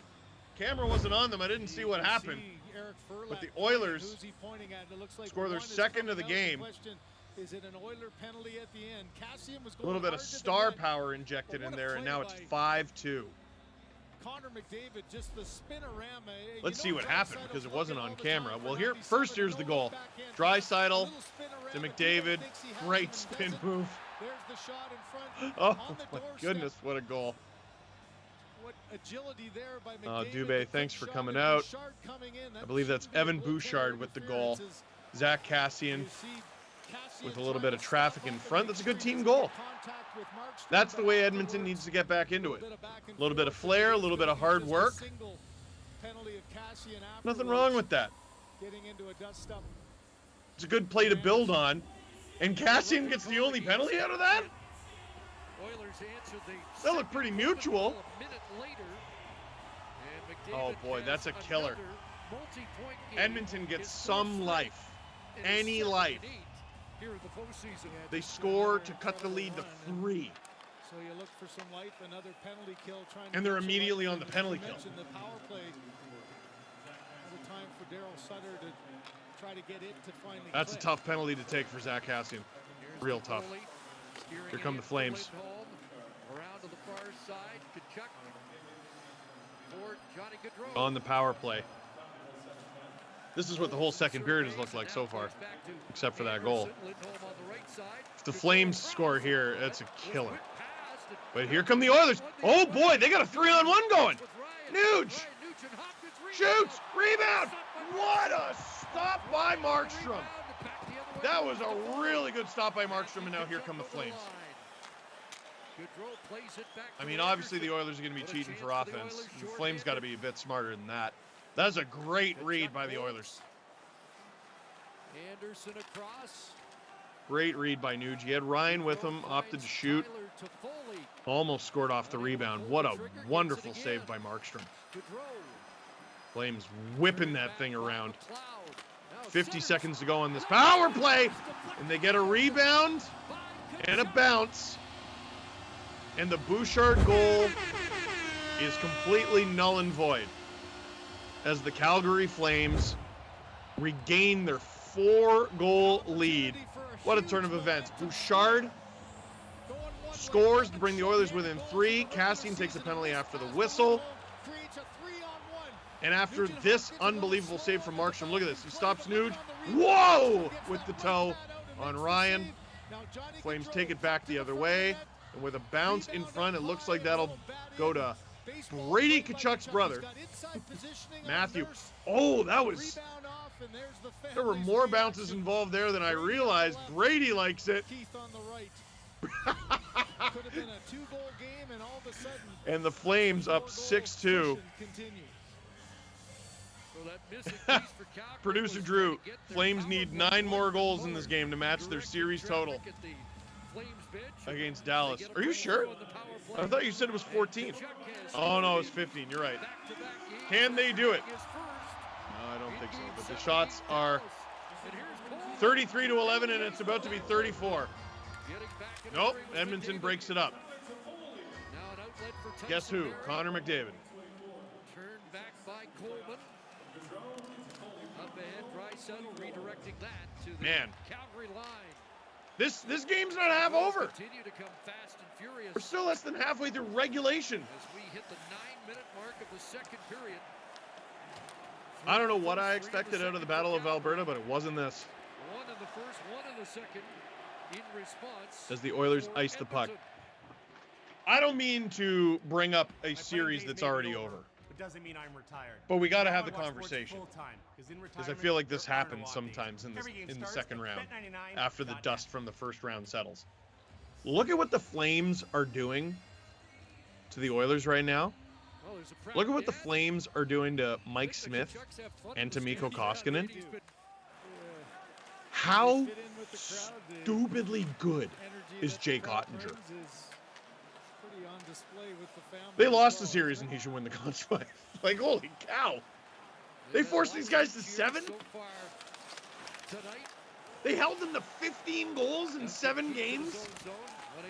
Ugh. Oilers turn it up the other way. Oilers playing with speed. Game opening up a little bit. And Zach Hyman. Oh, that's a terrible goal for Markstrom. Zach Hyman brings the Oilers to within 3 again. Oh, yucky no-nos, Mr. Markstrom. Hyman throws it on net. And a Vezina candidate can't allow this. Look at this. Stops up. Oh, yuck. I wonder if he was screened by his own defenseman, but you got to stop that 10 times out of 10. Quick release by Zach Hyman, and he fools the goaltender through the body of Stone and just off the cheater there. Oh boy, yeah, Markstrom's got to have that, man. And now, I mean, the Oilers are getting goals. They're generating offense now. They're actually getting shots on goal.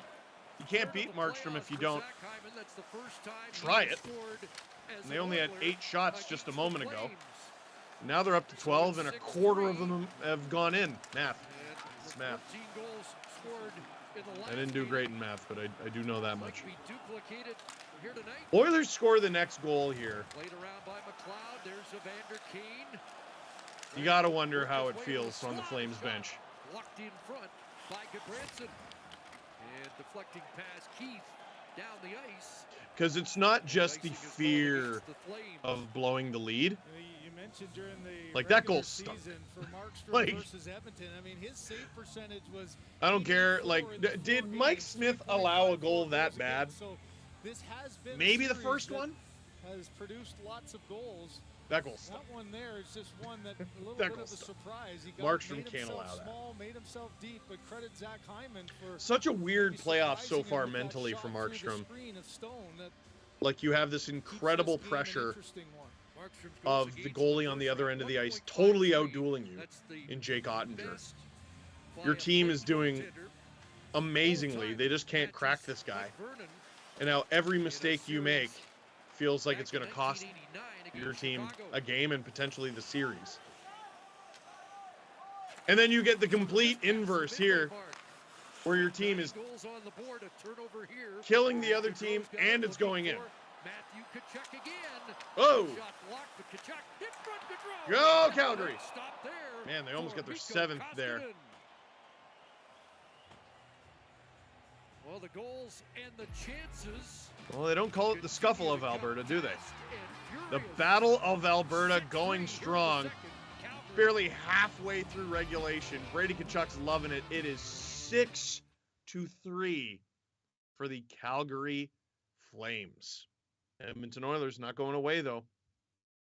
Watch the Stanley Cup playoffs and watch the Battle of Alberta with Steve Dangle. I'm Steve Dangle. Click like, click subscribe, tell all your friends. Sean in the chat. 3 goals on 12 shots, then 6 goals on 34 shots. Brutal goaltending from both sides.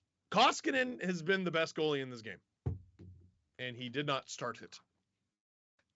You could argue that the reason this game is even still worth watching is because of Mikko Koskinen. Like, this is what a talent, this is what a ridiculous talent McDavid is, and Draisaitl as well, even though he's hurt. Is, you know, we're watching this game. You're watching the same way I was. And the Oilers get that goal off a fancy McDavid play. Take a penalty, blow it. Then they get another one. So they've been down 3 or 4 goals basically this entire time. And I'm still watching it, and I'm sure a lot of you are still watching it going, McDavid. McDavid might do something crazy. And it wouldn't even be the first time that we've seen it. Well, might be the first time that we've seen it in the playoffs. In the second round. This far down. McDavid has played well in the playoffs.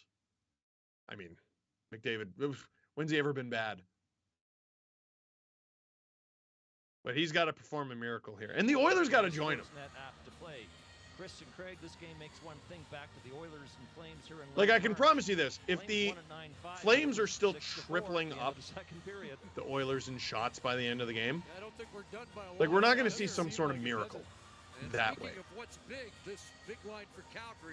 If the Oilers are going to crawl back into this game, they need to have a sustained, like, at least 10 minutes, 5-10 minutes of this game where they outplay the Flames. Shot on goal, puck out. Well, the top line for Calgary has just had their way all season long, and so they... Swedish Muscle, will Coleman get a hattie? You know what? It's actually a decent chance, not just because there's a ton of time left in this game. I know he didn't have any goals heading into this playoff, but the Flames are up 3, so they have the lead. It's a pretty fair assumption that Coleman's going to play a lot to defend that lead. I mean, he's on the second line. It's a fair assumption that he's going to play a lot anyway, but he's going to play even more than he usually does. Might even get a faceoff win here. He does not. But he's going to play a lot. And who knows? It could be an empty net scenario. It could be the Oilers cheating for offense, and they make a mistake, and he flies down the other way, scores. I think there's going to be opportunities for Coleman to get a hat trick. Absolutely. Evander Kane, 1-on-3, throws it on. And the name of the game sure seems to be just throw it on net, eh? For the Edmonton Oilers. And why not? It might go in. Love Zach Hyman as a player. I'm not insulting his shot. He's got a good shot. He's a disrespected goal scorer in this league. But that third Oilers goal should not have gone in. There's a couple times now Kane's just trying to get some sort of spark. You know, you get frustrated sitting. Evander Kane not letting anyone mess with him. Trying to get the boys into this. Time there, the last thing you want though is take another penalty. Now you get an got a couple goals this period, still down 3, but they got an ozone draw right here. Close this gap to a 2-goal game.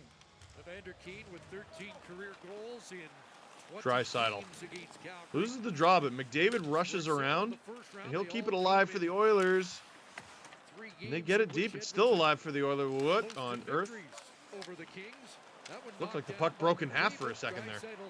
Lost the puck and Lindholm hits but the Flames get it, and they'll break it out. Gaudreau, 7 shots so far. Oh! Great stop by Koskinen. Another wide open scoring chance for the Flames. Here comes McDavid, the boogeyman, putting on the twirls again. Gets the puck in front. Oh, boy. Oilers come close there. It's going to be a real changing of chances. Exchanging of chances, I should say. There's not enough time for full words in the Battle of Alberta. There just aren't. Shots 36-13.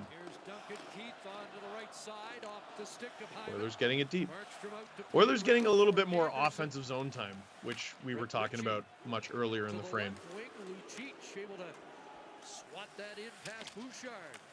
In the first, it really felt like, or up until the second goal, it really felt like the Oilers were going to score off the rush, or they weren't going to score at all. If they can get a little bit of sustained zone time, like the Flames did right there, they have a shot. And speaking of shots, that's number 37 for the Calgary Flames. And it's amazing that they have this many goals at this point in the game, and they're still shaking their head like they could have more, because they could. Matthew Tkachuk puts that along the ice. Here's that McDavid little move on Hanifin. And, oh, Draisaitl almost putting it in past Markstrom. Kane battling in front, can't get to it. Ozone draw for the Flames. Shots in the first period for Calgary, 18 more. A bunch of you were asking for a final score prediction. 12-7. And enough chances to be in double Oilers. digits. Wouldn't that be crazy, though? Richie tied up. Lucic. Flames fans, like, I know you don't want to see it, but a little bit, a little part of you want to just witness history? Oh, no part of you at all? Okay, fair enough. Duncan Keith looks ahead. Right wing pass. Well, I thought it was fun.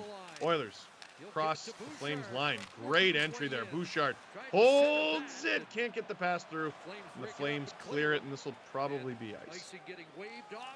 No, it won't. Both teams make changes. Really good play by Trevor Well, it Lewis. could have been. That's a tough play as a winger. You're Sometimes you kind of guess, and no-man's sometimes you're land, wrong. but he can't Cody Ceci breaks it out, gets it deep. Bouchard enough, but took away the Markstrom out of the net to play it. lane and allowed the puck If you're a to turn over goaltender, and go back the other way. yeah, do what he did. It worked out. Foley, who was a Los Angeles Kings Usually it's if teammate you're a goaltender, 10 the goal. of Trevor Lewis. Don't end up on Steve's Dangits. That is your mission. Stanley That was Cup a in lot of beers 2014. on the glass Lewis there. also Did you see that? a member of the 2012 team. So Oh, now we got a Stanley broken Cup twig, and the Oilers have Here comes Yamamoto. a 2-on-1.5. Chance for safety That's what in we'll front. call that. And Nugent Oilers rebound. rolled it Oh! wide. Hyman They have another opportunity. They trying to still get away have it. from Goodbranson. Zadorov, I'm not even sure he's using his own stick. Oilers, and they throw it on and throw it in. Zach Hyman again. And it's 6-4. It's the broken stick that Do creates you the opportunity. believe Zadorov that? was thinking Oh, offense, that's get it to on the front of the television. net. His Well. teammates thinking the same. So now once it breaks Well. here, he's left all alone. Everyone behind an odd man That's rush. Yamamoto Zadorov. tries His to stick get it breaks. around him. Oilers The rebound get a is there chance. for a They split don't second, let but it go. finally it's Zach Hyman hunts taking down it his to own one puck, side, a as stop he back, so buying often himself does. a little bit of time, Skating, a little bit too working, passive in front, and throws there's it on. Markstrom again. Doesn't need a What's going on? rebound. His knees Rebound deep for in who? his This zone. guy's You saw apparently the got the earlier magic one that went touch up and over. against That Markstrom. time he got the glove up and And that it's one was a Hyman little on bit the more turnaround understandable than the that third. went underneath the But you glove still to make probably this a want your 6-4 game. Vezina-nominated goalie to get that. Personal best, And 27 Markstrom during has the allowed regular season 4 for goals Hyman. on 14 shots. And now with Ugh. 2 goals in the game, 4 Really concerning if you're a fan of the Calgary Flames. Flames out shooting the Oilers 37-14. The Flames have 6 goals. It's not even the third yet. This game should be done and dusted. The Flames should be asleep and in their beds. And all of a sudden, with 5 minutes to go in the second, an eternity still left in this game. On Koskinen, Flames are changing. We've got a game. Oilers within 2. Works his way Blake Coleman hat-trick watch. Zach Hyman hat-trick watch. Oilers turn it over. Dump it back into Edmonton Flames ice. get it deep. They'll said it once, they'll say it again. It ain't the scuffle of Alberta. It's the battle of Alberta. And in the second period, the Oilers are battling back. Shots lopsided, 37-14, but the game has From Sportsnet stats, the most combined goals scored in a Battle of Alberta playoff game is 12 on April 17th, 1983. There are 9 goals midway through tonight. Well, now there's 10. So we're 2 goals off tying the record, a record that was set in the 80s, when if you got 100 points, you were a bum. Holy cow. We might see a little bit of Battle of Alberta history tonight. Still lots of time to go. Eric Goodbranson up to Lewis. Here's Lucic trying to give it back Flames to throw Lewis. it on.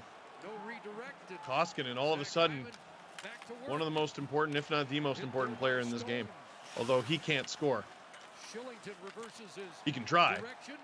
Now Stone at center off Lucic. And Flames break it away out. goes Lewis. Chopped down there on the Tyson play by Barrie Barrie. hacks at the puck. Play The continues. whistles have gone away, by the way. Up ahead it goes for Hyman. The last Past penalty the went to Sabres Zach back Cassian, defensively. if I'm not mistaken, To Foley for after that Oilers Colby goal, Armstrong. and it ended up costing the Flames To the goal. inside, and that'll be gloved and held Yarncroke by Koskinen. draws the offensive zone draw. With 3-2-1 to go in this second period, a pair of Zach Hyman goals has the Oilers miraculously right back into this thing. Calgary 6, Edmonton 4, and we still have over 3 minutes to go in the second period. The Carnival of Alberta. This is fantastic viewing. I mean, maybe not if you're Jay Woodcroft or Daryl Sutter. You might hate this a whole lot.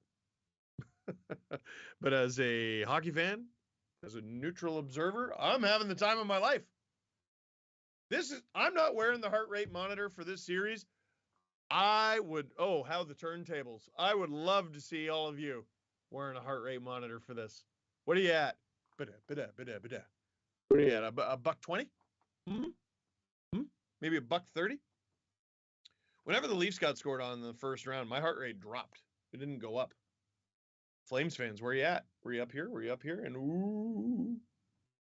Oilers fans, ooh. This is fantastic. 10 goals. 10 goals, and from Sportsnet stats, the record for most combined goals scored in a Battle of Alberta playoff game is 12 from April 17th, 1983. Let me look that game up. I'm going to look that game up. We're obviously not going to be able to. We'll return to the game. April 17th, 1983. Flames, Oilers. Okay, predictions on how many points Gretzky had. I'm going to say 5. Actually, what was the score? Oh my God! So the Oilers did most of the legwork. That was a 10-2 Oilers win over the Flames. Well, they have climbed back, cut the 4-goal. And Gretzky had 7. Goals under 5 Goofy. minutes apart by Hyman. He had 4 goals, 3 assists. Markstrom! Whoa, risky play. Could have given it away, could have put it over the glass, but he gets it out. A 943 save percentage in round 1 has given up 4 on 14. You've got Mike Smith, who had. We're looking for a record here, folks. A record. 3 on 10, and he's gone. And for Markstrom, right, this has been a tough stretch. And a chance for Oh, Oilers! Markstrom, Markstrom, who has been awful tonight, has actually made a couple really nice pad saves, and that was number 2. Right wing for Tkachuk as that top line tries to invade the Edmonton zone, broken up by Chuck getting it deep, but the Flames will have to scamper back. 2.5 left in a wild second period.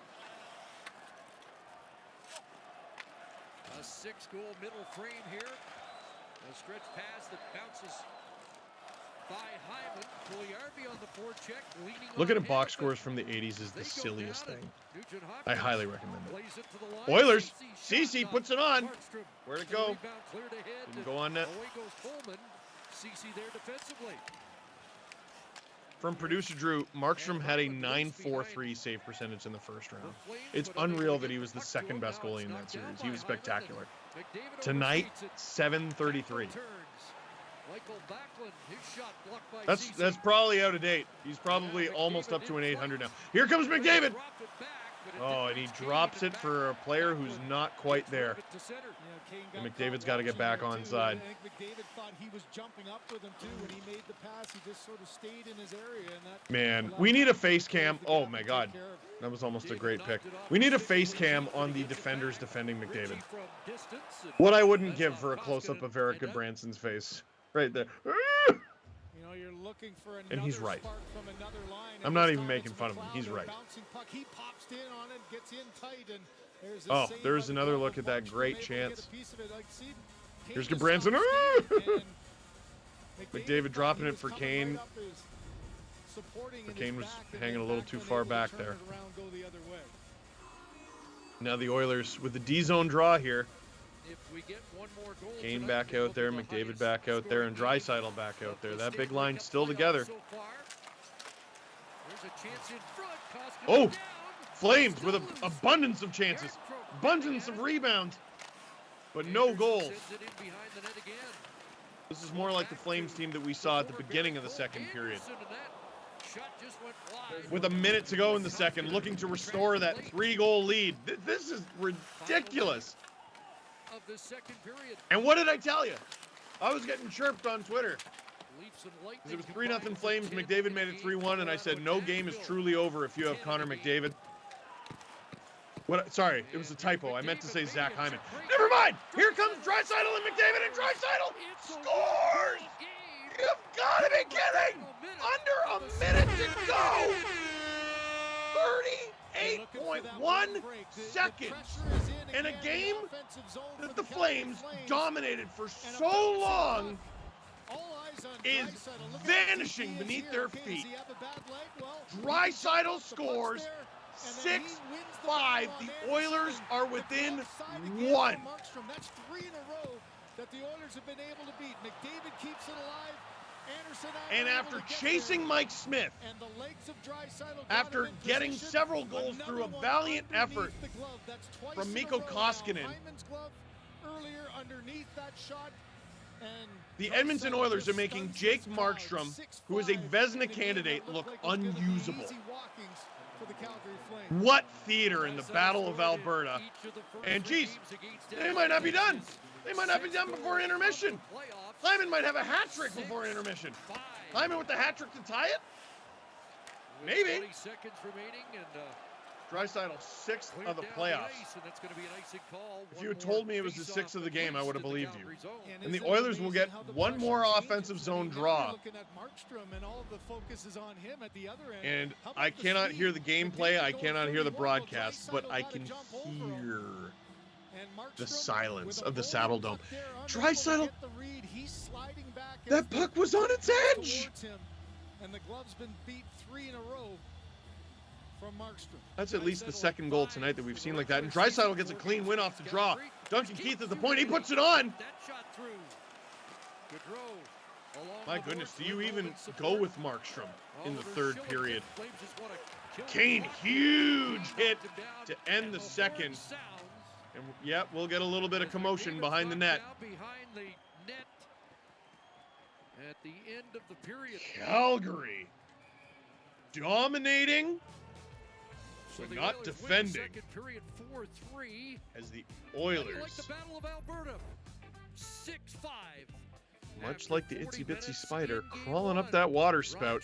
A couple goals from Zach Hyman, a goal off the rush from Leon Draisaitl, and a game that was won 6-2. Calgary Flames. It's now 6-5. Heading into the third, which means we are 1 goal away, from tying the record for most goals in a playoff Battle of Alberta game. This is preposterous. Watch the Stanley Cup playoffs and watch the Battle of Alberta with Steve Dangle. I'm Steve Dangle. Click like, click subscribe, tell all your friends. Well, Oilers fans, if you're in a good mood, I got good news for you. Our second intermission entertainment will be Sportsnet's Colby Armstrong interviewing Tyson Barrie. Take it away. Barrie sees him the whole way. Barrie, his shot, score! Great play by Barrie. Draisaitl centers for Barrie to the net with a backhand score. The best defenseman in the league is joining the what? You were like the modern defenseman now. It's kind of different. Smaller size, skilled, high-end defenseman. It wasn't of the norm, you know. I'm like the old version of the new guy. You know, it's pretty impressive what some of these kids coming up are doing now. You look at Kale in Colorado, Hughes in Vancouver. These guys are the way they skate and jump into play it's incredible, really. When you were growing up playing and you had this body of your game, It's like, who did you watch? You're playing with a guy right now, Duncan Keith. Yeah. He's kind of like... Oh, I love Dunks. Yeah, Dunks right? Is was that a up guy in the rush. you watched? Is that a guy you kind of, at that time, that you were like, oh, man. Oh, yeah. Dunks was like, he was one of my favorites. Even before him, I loved Scott Niedermayer. Yeah. I liked watching him play. He was, maybe not super flashy, but he was always up in the play, making the right reads. But yeah, Dunks was a big one. I liked Mike Green too. Oh yeah. Yeah, we forget about him, don't we? Now, like power play QB stuff, and I find this interesting. You have naked pictures of GMs, like Colorado, Toronto, like unbelievable, and then now here with like two of maybe the best players in the game. Not maybe. I think you can say they definitely are. No, it is interesting. I mean, when I first got to Colorado, when I got drafted there, they had O'Reilly and Duchesne, but then Nate started to develop, and we drafted him, and obviously you see what he is now. But so him and Mikko, they were on the flanks, and Gabe was probably, one of the best net front guys I've ever seen. So we ended up having a pretty good little power play working there. And then Toronto, I mean, I got there and they already had the workings of it, and they had, Mitch and Austin, and obviously Morgan Riley was there too. I think he had like 72 points here before I got there. I mean, I signed in Edmonton for a reason too. It wasn't like I was surprised Connor and Leon were there when I got there, Yeah, I know, kind of what my strengths are at this point in my career, and, you try to put yourself in positions where, it works for you. Yeah, so different personnel, different guys. You look at Leon. Leon's got that big one knee down paddle one time. Yeah. McKinnon, he shoots it from the flanks. Yeah. I don't think like Austin wasn't a big one-timer guy. Mitchie wasn't ripping it. Like, work your mind and adjusting and understanding these players. Right? Yeah, I feel like it's funny. Like even with Nate didn't have a big one-timer when he started. We worked on that all the time because he wanted to add that part to his game, which he has now. Yeah. But Nate doesn't like to have any spin on the puck when you give it to him. He wants it coming just flat. Yeah. So I always try to give him least amount of spin because he's a guy who'll let you know if it's spinning too much or whatever. And then, Leon now, he loves putting spin on the puck. So there's just like little things that guys like, and then, you've got, like you mentioned, like Marnes isn't taking a one-timer. I think Austin's gotten his one-timers better now. He's starting to hammer it. But those are guys, you want to hit them coming down. You want to put it ahead of them so they get it with speed and they can make their play or whatever. And kind of like with Connor, he's always coming downhill. He's attacking. Yeah, so you gotta make sure the puck's out ahead of him. How do you handle playing with the best players in the game, when the pressure's on for you to, it's funny because I'm like a super positive guy. I always, if someone tries to make a pass, it doesn't work, I say, hey, nice try. Like, but some guys take a different approach. And I play with a few of them, and, they're so good, and they're playing the game at a certain level, and you want to make sure that you're keeping up and trying to play at their level too. And it is funny though, like, Nate and Leon, they're similar. They'll let you know if you're not making a good pass or whatever. So I actually enjoy getting into it with them on the ice, giving it back to them. And it's all, we're best friends at the end of the day, so it's all, we have a laugh after. But it is different seeing the personalities of all these great players. Like Austin was so like, he was more like me, like, oh, hey, good try. Whereas Leon's like, hey, give me that puck. It's funny. But obviously it all works for them in different ways. Yeah. And, they're all finding ways to keep pushing and getting better, which is pretty incredible. You're like the guy, You're the guy. Yeah. Like, you're fun, you got this personality, like you said. You're like, oh, nice try, guys. Yeah. Like, we'll get him. Yeah. We talk to, guys on your team, and they always bring your name up. Who's the one guy? Who's when it's tough? Who do you want to be at? Who do you want to be with? Who do you want to go to dinner with? Or when it's like, you want this guy around. And you're the guy they say all the time. Imagine. Oh, well, that's nice to hear. Pretty Yeah, good, that's right? great. Like, how important do you think in the dynamics of your dressing room or whatever, like a personality, like brag about yourself a little bit? Maybe. Yeah, I'm the most important guy in the room. Is that what you want me to say? Yeah, well, no, it's like, you got to have certain personalities, right? Yeah. And, yours is, I think, valuable in a situation where you've got marquee stars. Yeah. That I think they enjoy that. Yeah, I think it's nice to keep everything loose and have fun. And there's certainly times where I'm probably not great or being as serious as I should be, and then, that's when other guys step in and fill that role. But I'm definitely like, I like to just kind of see the big picture, and, we get to play in the NHL and hang out with your best buddies every day. So it's nice to come to the rink and make each other laugh and have some fun with it. We're doing a lot of serious stuff and playing a game that can be, tough a lot of times. So it's nice to just actually enjoy what you're doing. Yeah. And that's kind of what I try to do. What a guy, eh? What a social butterfly. I like to be social, no doubt. Barry shoots, he scores! Memorabilia. Memorabilia, you know, hockey family background. Yeah. Like, do you collect any of that? I haven't done a ton of it. I got a bunch of stuff through my dad when I was younger. I got to meet Wayne, and I'm more of like the middleman.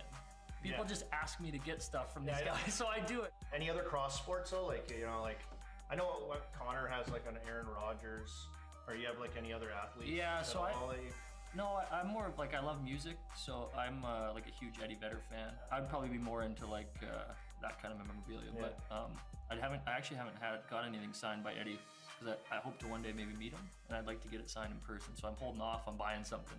Well, I'll get your memorabilia collection started. That is a OPG collector's edition. Can you sign this for my son? Yeah. I'm gonna get you and Sid and Connor and Wayne. Yeah. You know? All the greats. Let's check these stats. You know, a pretty consistent start there. Yeah, you're just a 40 guy. Yeah. That's great. Just hanging around the 40s. Yeah. No big deal. That'd get you paid nowadays. Yeah, right? Yeah. Okay. Must have been a good guy. You got the A on there too. No, I don't even know if this is gonna leave the room here. This might stay behind. You have like a van and you rip around in your van? Is this the thing? I do. I have a Volkswagen, Like a 76 Westphalia.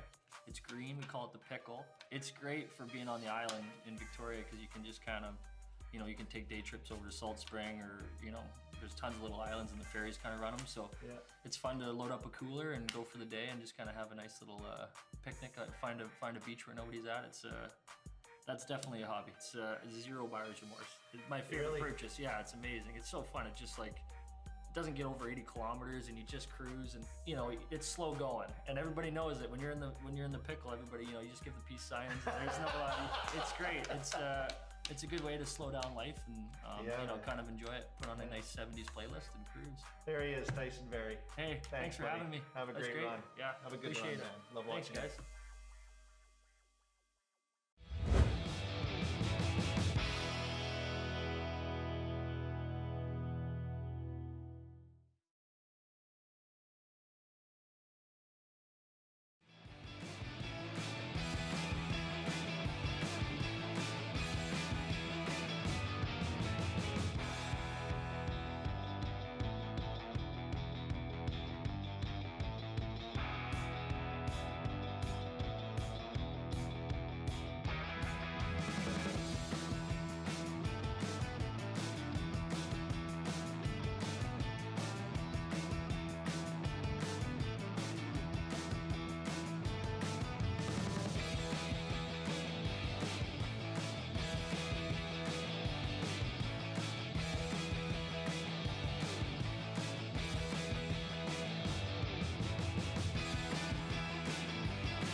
Watch a ridiculous, out-of-control carnival with Steve Dangle.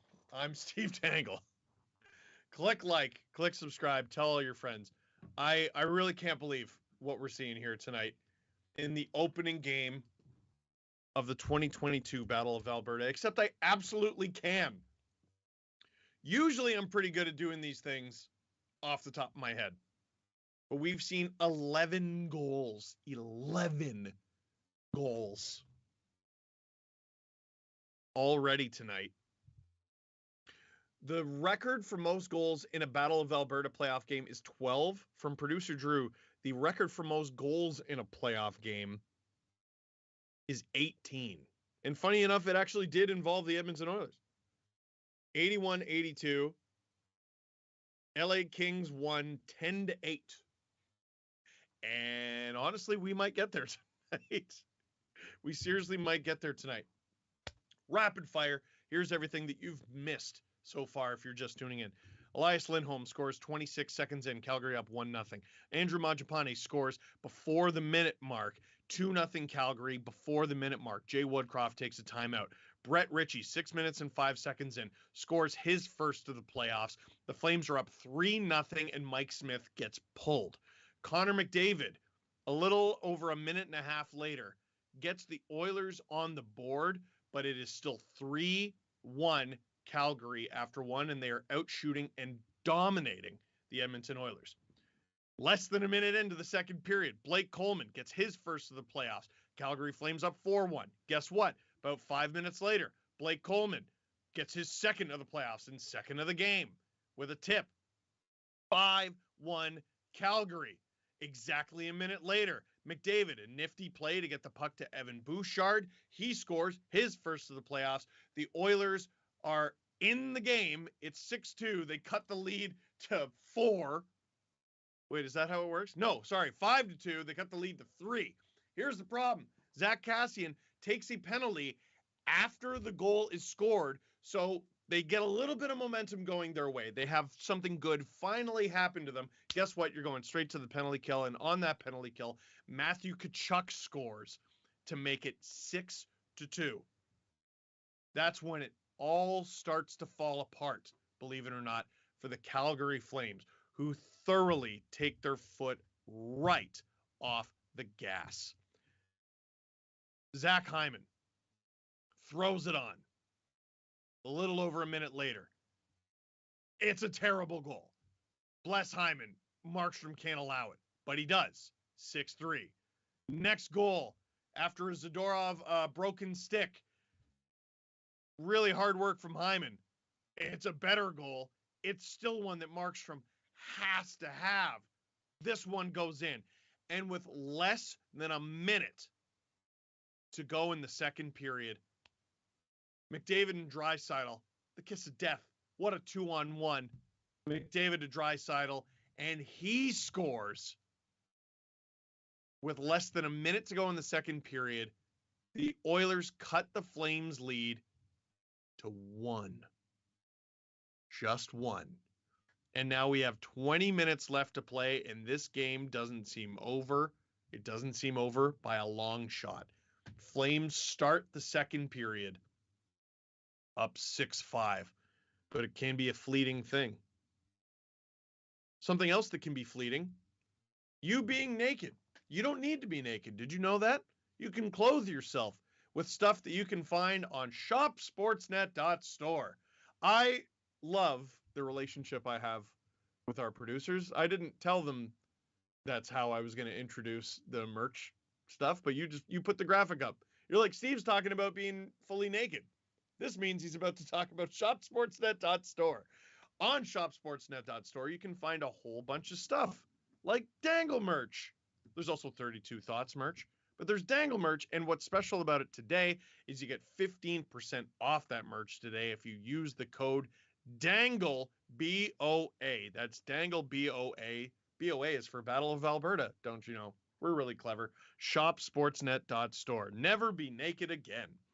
From Sportsnet Stats, Connor McDavid, the first player with multiple points in 7 of the Oilers' first 8 games of a postseason since Glenn Anderson in 1987. 10 years before McDavid was born is the last time anybody did this. Preposterous. Preposterous. He was so key in the Oilers' 7-game win over the LA Kings. I don't have to tell you that, but I did. Just a little reminder. And he's been so key in the Oilers crawling back into this game. Shots were 19-7 Calgary in the first and 21-11 Calgary in the second. Shots are 40-18. The Flames are still on pace to get 60 shots in this game. And guess what? They might lose. Flames on pace to get 60 shots. Oilers aren't even on pace to hit 30. And the Oilers have all the momentum. I said it before and I'll say it again. They do not call it the Scuffle of Alberta. This is the Battle of Alberta, baby. North Star. Who's the key to this third period for each team? Mikko Koskinen for the Edmonton Oilers. Jake Markstrom for the Calgary Flames. And actually, the real answer, I take it back. I named far too many players. You said, who is the key to this third period for each team? For the Calgary Flames, it's Jake Markstrom. For the Edmonton Oilers, it's Jake Markstrom. Markstrom has allowed 5 goals on 18 shots. When was he named as a Vezina candidate? Today? Yesterday? It was this week. Surely you expect better than that. And it's not like the Oilers are getting these amazing grade A chances. Like the McDavid and Draisaitl 2-on-1. Yes, it's a McDavid Draisaitl 2-on-1. The puck's rolling on Draisaitl. Probably doesn't get the shot he wanted. Went in. Both Hyman goals, you would expect any starting goaltender in the NHL to have at least one of. He doesn't get either of them. Mike Smith got pulled 6 minutes in, and there's an argument to be made that he's not even the worst goalie in this game. This is ridiculous. I mean, the Flames are outplaying the Oilers so badly and have outplayed them so badly for this whole game, basically. Oilers turned on the gas for maybe 5 minutes there in the second period. But the Flames have outplayed the Oilers so badly that in this third period, for the potentially the final 20 minutes of the game, but you never know, Markstrom's the most key player for both teams. If you're the Oilers, you have to count on him still being bad. And if you're the Flames, you got to trust that he'll be Jake. Trust that he'll be the guy you've been able to depend on all season long. The guy who stopped nearly 95% of the shots he faced against the Dallas Stars through 7 games. This is unprecedented territory for the Flames in these playoffs. The Oilers, they played a few carnivals. They played some back and forth hockey with the LA Kings. They had some high event hockey, some high scoring games. Flames didn't have any of this. Against the Dallas Stars, 4 goals. What a barn burn. Flames had 15 goals that entire series against Dallas. They got 6 tonight, and it might not be enough. Watch the Battle of Alberta with Steve Dangle. I'm Steve Dangle. Click like, click subscribe. Tell all your friends. We are underway in Calgary. Shots 40 for the Flames, 18 for the Oilers, and none of that matters now. Doesn't matter what happened before. We got a 1-goal game now. And look for the Oilers to throw any and everything on net. Because it might go in. Blake Coleman on hat-trick watch, by the way. And he's also on punch you in the face watch, apparently. On grumpy watch. And Zach Hyman on hat-trick watch as well. And here's some of his handiwork. That's his first goal. Goodness gracious, that can't go in. Here's his second goal. It goes in almost the exact same way. He probably gets more of it. Oh, dude. I didn't notice that the Draisaitl goal went right under the glove as well. Like, is Markstrom battling something, or... Goodness gracious. Allowed the Edmonton Oilers to get back into this game. Face-off win by Calgary, and the tough to know. Like, I wonder if so far this is the worst game Markstrom's had all season. Chance for the Flames in front. They still got a chance. Coleman blocked. Oilers turned it up the other way. And expect to see a lot of that in the third period. The Flames with 2 men firmly back, but that's a terrible giveaway in their own end. Zach Kassian throws it on. Goes wide. Where to go? Where to go? Out of play. Time in Calgary Flames history, they've scored in the opening minute of both periods 1 and 2. So the importance of this first Producer Drew pointing out the last time these two teams played, Calgary was up 6-5 after 2. The Flames won 9-5. Get the block, get the change, and allow fresh body to get out there. Oh man. Draisaitl comes out with McDavid and That's a Yamamoto. 14-goal game. McDavid with the most So there's a game. Oh, never mind. McDavid. Oh my God, the Oilers just tied it. Taylor Yamamoto ties it up with McDavid rebound. And what was once a 6-2 Calgary Flames lead of the captain is now a tied game 6-6. And with that goal, the Flames and Oilers tie the Battle of Alberta record for goals in a Battle of Alberta playoff game. Oilers still have, I believe that brings them to 20 shots. And skill of McDavid keeps that to the alive. Flames 40, and we have a 6-6 game. If you're Daryl Sutter, how do you not consider yanking Jake Markstrom? I'm not gonna lie, I can't believe he's still in the net. I cannot believe he's still in the net. He's allowed 6 goals on 20 shots. I can't believe that. I absolutely cannot believe it. And producer Drew pointing out that in that 9-5 Flames victory, Markstrom had a 839. He would kill for that tonight. Oh my goodness. And here come the Oilers again. Connor McDavid with a goal and 3 assists so far. Here's Gaudreau. I mean, if you're a believer in momentum, the Oilers have to be the favorites to win this game, right?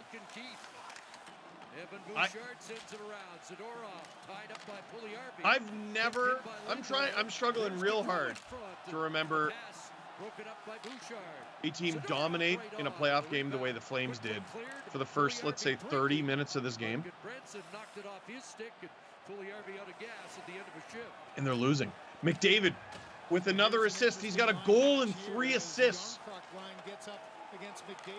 in this series that's 42 minutes long. Oh! Koskinen, almost a costly giveaway. And all of a sudden, the Oilers seem to be the ones driving play here. Oh, that's a giveaway, though.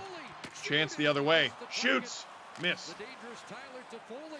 Dubé around. Toffoli. Haven't seen a ton of him in this game. Flames put it on. Wide. Shillington. Toffoli with it behind the net.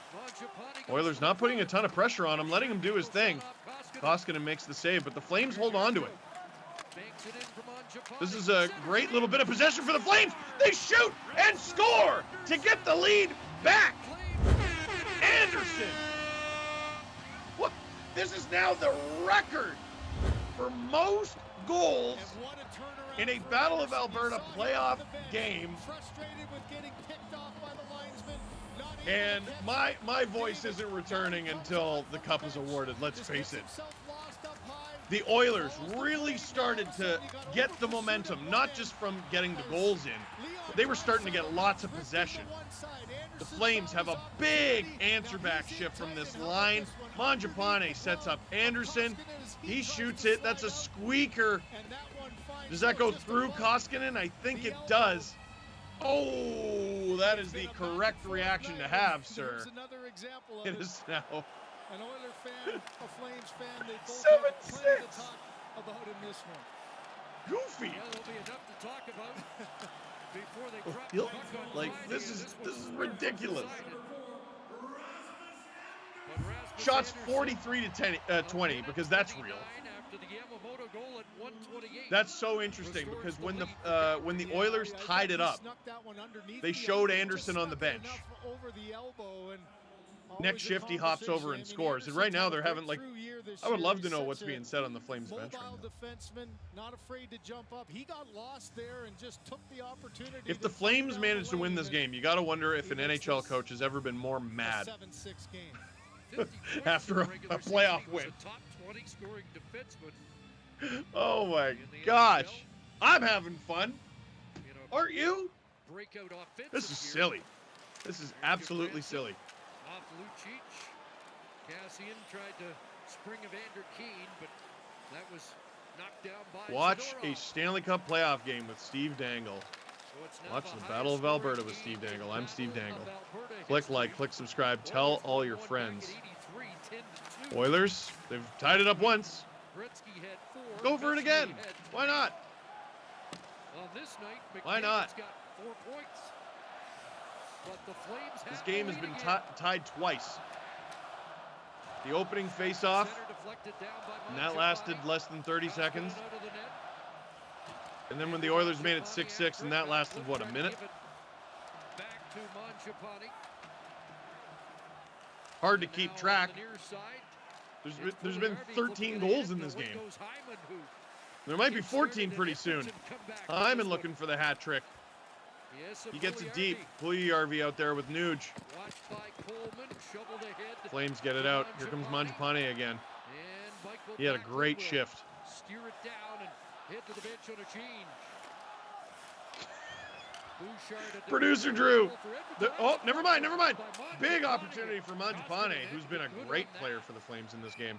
There's an errant play by Bouchard. You know, he's had his moments in this Producer game. A Drew. couple missed It took assignments. Calgary This is 4 games to get a to 7 fast goals moving against game, and Dallas. here's the tip, but just a They set got play 7 in this game Mangiapane already, did a and they nice might job of lose. directing that one back, Mangiapane but with a great tip in the aggressive slot. Koskinen outside his blue paint, so he got Koskinen closer to equal where too, and it hits him right in the deflection chest. was, and that was Bouchard thought his winger was on that point. Instead, there was nobody there but the Calgary player. Mangiapane's got 3 points on the night, a goal and 2 I had, assists. what, And 3 days does. off between The streams? man who's given Calgary the lead That once dude again, starts off. Rasmus Andersson. Why not? Why not? That's not even the most ridiculous thing I've seen tonight. I watched the team Well, we wondered if it could live up blow to a the 6-2 history. lead It's making in a its playoff own history game and here then tonight. get the lead back. Yeah, bud. Yeah, tarps off. No reason to think we're done with Got a the little goal bit of star time. department, the way things have been going. McDavid trying to McDavid his way to a goal, and that is absolutely a penalty. McDavid draws at least his second of the game, Just shy of the 5-minute mark. and a kerfuffle after the whistle. Things boil over, and Evander Kane's in the middle of Flames that. maybe trying to This draw is the one even for up. Kane. I don't He's think just it's going gotta to get work. out of there. It's McDavid's That's a speed again clear that penalty draws on the penalty. McDavid. There's almost nothing And, Shillington you know, can do there's to been try a to wrestle story the this speed year to the that the refs are outside. Now, calling one it thing you differently don't this wanna year. do is negate the No, power they're play not calling here it for differently. Kane. They're calling it. You know, speed just What they kills did him. with McDavid Each previously steroid is that would be fine. overlap on goes up. So you gotta know if you're Evander That's Kane, just that your hard captain just playoff gives you an hockey. opportunity to tie this game up. You No, can't go it's into that Oliver foul and Shillington give ripping either McDavid to the official ice. An opportunity to even things up. And then Kachuk tries to antagonize him, and And I think Kane, he's just done that. as Now important that's as he is to the Edmonton Oilers for their goal scoring, Kachuk was and brought Kane in are for gonna that as go, well. so the power play continues. That's a fortunate break not for just the to be a line Edmonton mate Oilers for Connor there, as McDavid who can I thought no score, reason for Kane to add on to that and give him but a a chance line to mate who even can it also up. punch you in the face.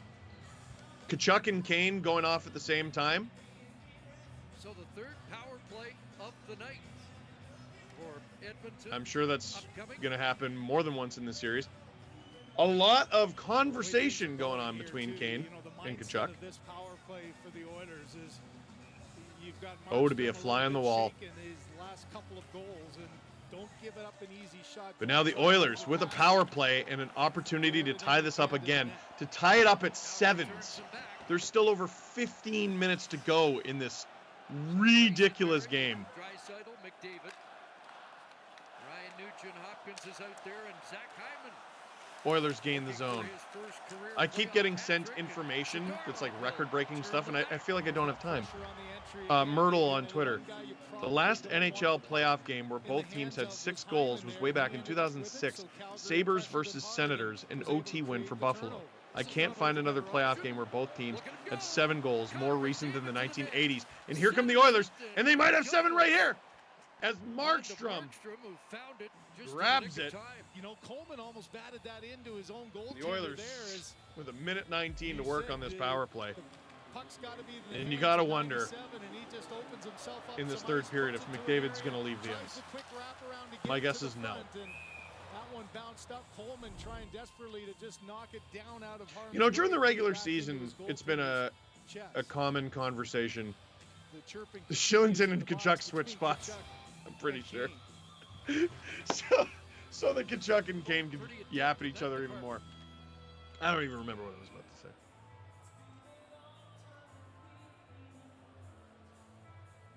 Just checking on the clock. Shillington's here. getting in Couple of into it seconds too. maybe ticked Like the off, but fans that behind the box, they're not face-off even will watching the go game. as planned. I know it's between whistles right now, but like, man, I've been close to the penalty box Goes off before. the ice, and The closest I've been to the penalty maybe box he'll was get a position in front of the net, I was a big few body rows in up the from the eyes, penalty and box, Jacob Canada versus Markstrom as Germany Churchill at the continues 2010 back and forth Olympics in in the box. Vancouver. Wes McCauley's got But there was nothing like this going on. minute 16 remaining in the Oilers power play. Flames control the draw, and once again, I gotta say, man, for my money, if I'm a Flames fan, I don't want Tkachuk in the box. And he's been in the box too much in these playoffs. Now, the method to the madness could be he knows he's taking Kane off with him, and Kane is a key part of the Oilers' power play.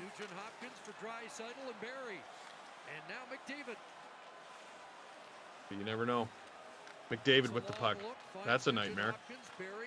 Barry to McDavid, who has the puck. That's a nightmare. Draisaitl, that's a nightmare. Flames intercept it and clear it. Oilers still with 30 seconds to work. Koskinen saves them a few seconds there. And every second is precious. As this clock is probably going to start to move pretty quickly, as it often does in the third. Depends who you're cheering for. 17,000 people watching this right now and only 2,900 likes. That is not enough. Oilers fans, remember I told you to click like because it would equal goals? Did I lie? Did I lie? I was right. And Flames fans, if you allow the Oilers fans and the like to get more likes than you, might cost you the game. And puts the arm up, and because we got a whistle. He took a quick peek back and saw the linesman with his hand up. Ozone draw for the Flames here on the penalty kill.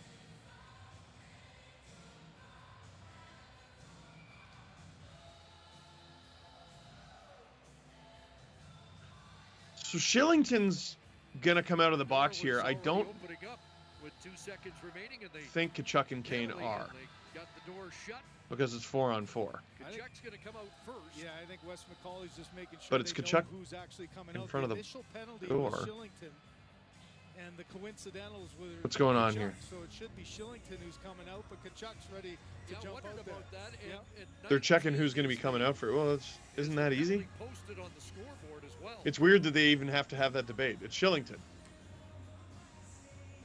Now Wes McCauley over to Daryl Sutter. This is weird. There's some sort of confusion going on. We're trying to figure out what it is. Oh, well, we'll get a face-off here in the Oilers zone. Flames shorthanded for 6 seconds. I think they added some time back onto the clock. I think it said 2 seconds. Matthew Tkachuk is back on the ice. Shillington will come out of the box. So we approach no, it's Tkachuk. What? 7-6 the score. Are you allowed to choose?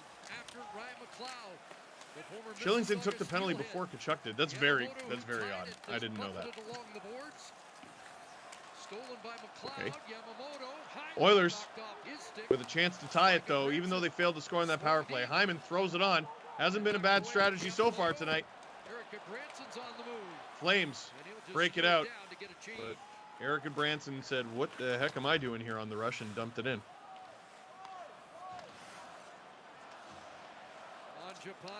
Click like. Gosh darn it. Watch the Stanley Cup playoffs with Steve Dangle. From Steve Dangle. Click like, click subscribe, tell all your friends. If any of your friends are trying to watch this carnival, they might be watching on some sort of link that is going to steal their credit card. It's going to rob their identity. It's going to give you 1,000 viruses. It's going to have an ad that you've got to click off of, and there's a bunch of fake X's. Don't let them watch on that link. Let them watch on this one. It's free, and it's on YouTube. Watch a Leafs game. I've gone 2 periods without doing it. Watch the Stanley Cup playoffs with Steve Dangle. Sorry, you say something 500 times in a 2-week span and it tends to stick in your head. Watch the Stanley Cup playoffs with Steve Dangle. Watch the Battle of Alberta with Steve Dangle. It's been a fun one so far. 13 goals. Click like, click subscribe. Tell all your friends. For the Oilers, Nurse in there helping out. Gaudreau trying to keep it alive. Johnny Gaudreau wasting a lot of time behind the net. Flames hold on to it. Rip it on. Blocked. That looked painful. But CC stands up to it. Oilers breaking out. Not very much speed, and they turn it over. Here comes Tkachuk, and he puts it in and scores! on Mikko Koskinen. We got ourselves a 14. We got ourselves a 14-goal game. And the Flames fan behind Evander Kane in the penalty box, loving it. Still 11 minutes to go in this truly ridiculous circus of a game. It's 8-6. That's a horrible giveaway. And Tkachuk makes the Oilers pay. Kane not loving that one.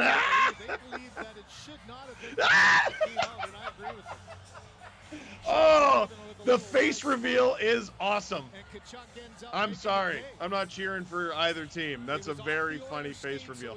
Are they looking at offside here?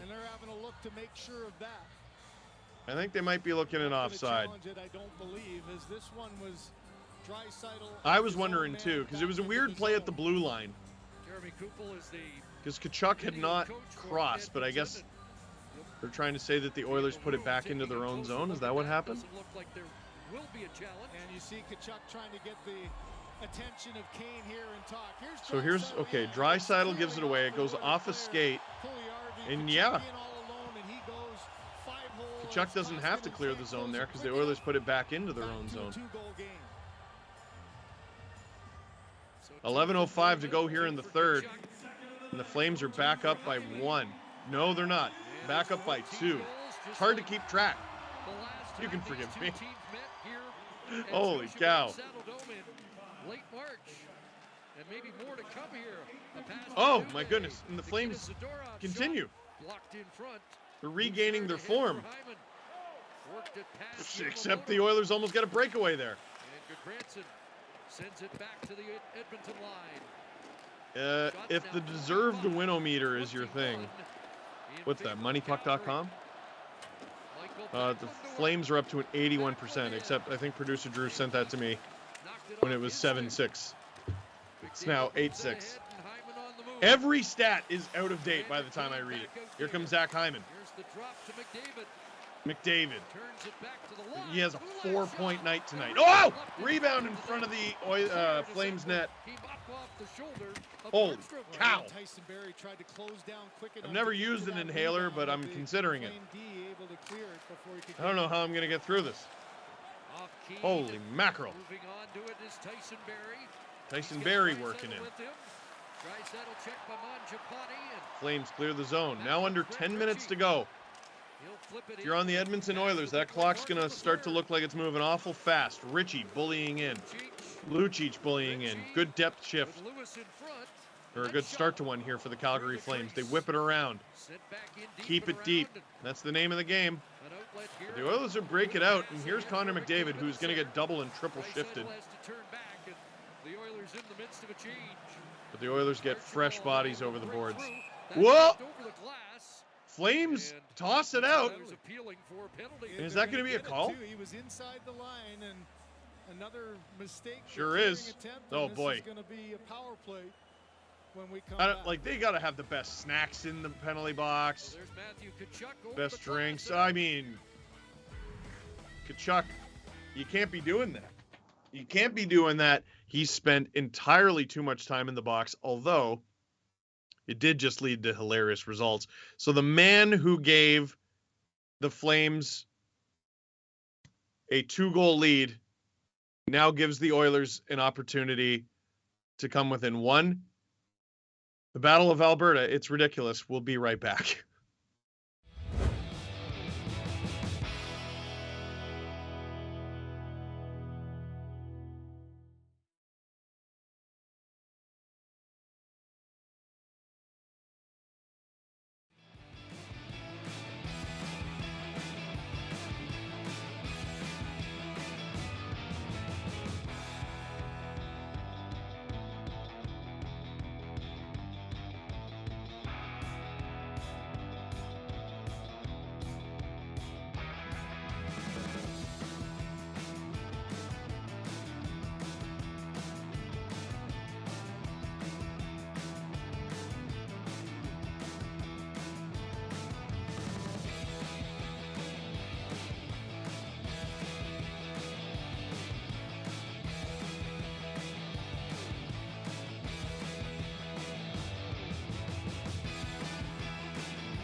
Watch a Stanley Cup playoff game with Steve Dangle. Watch the Battle of Alberta with Steve Dangle.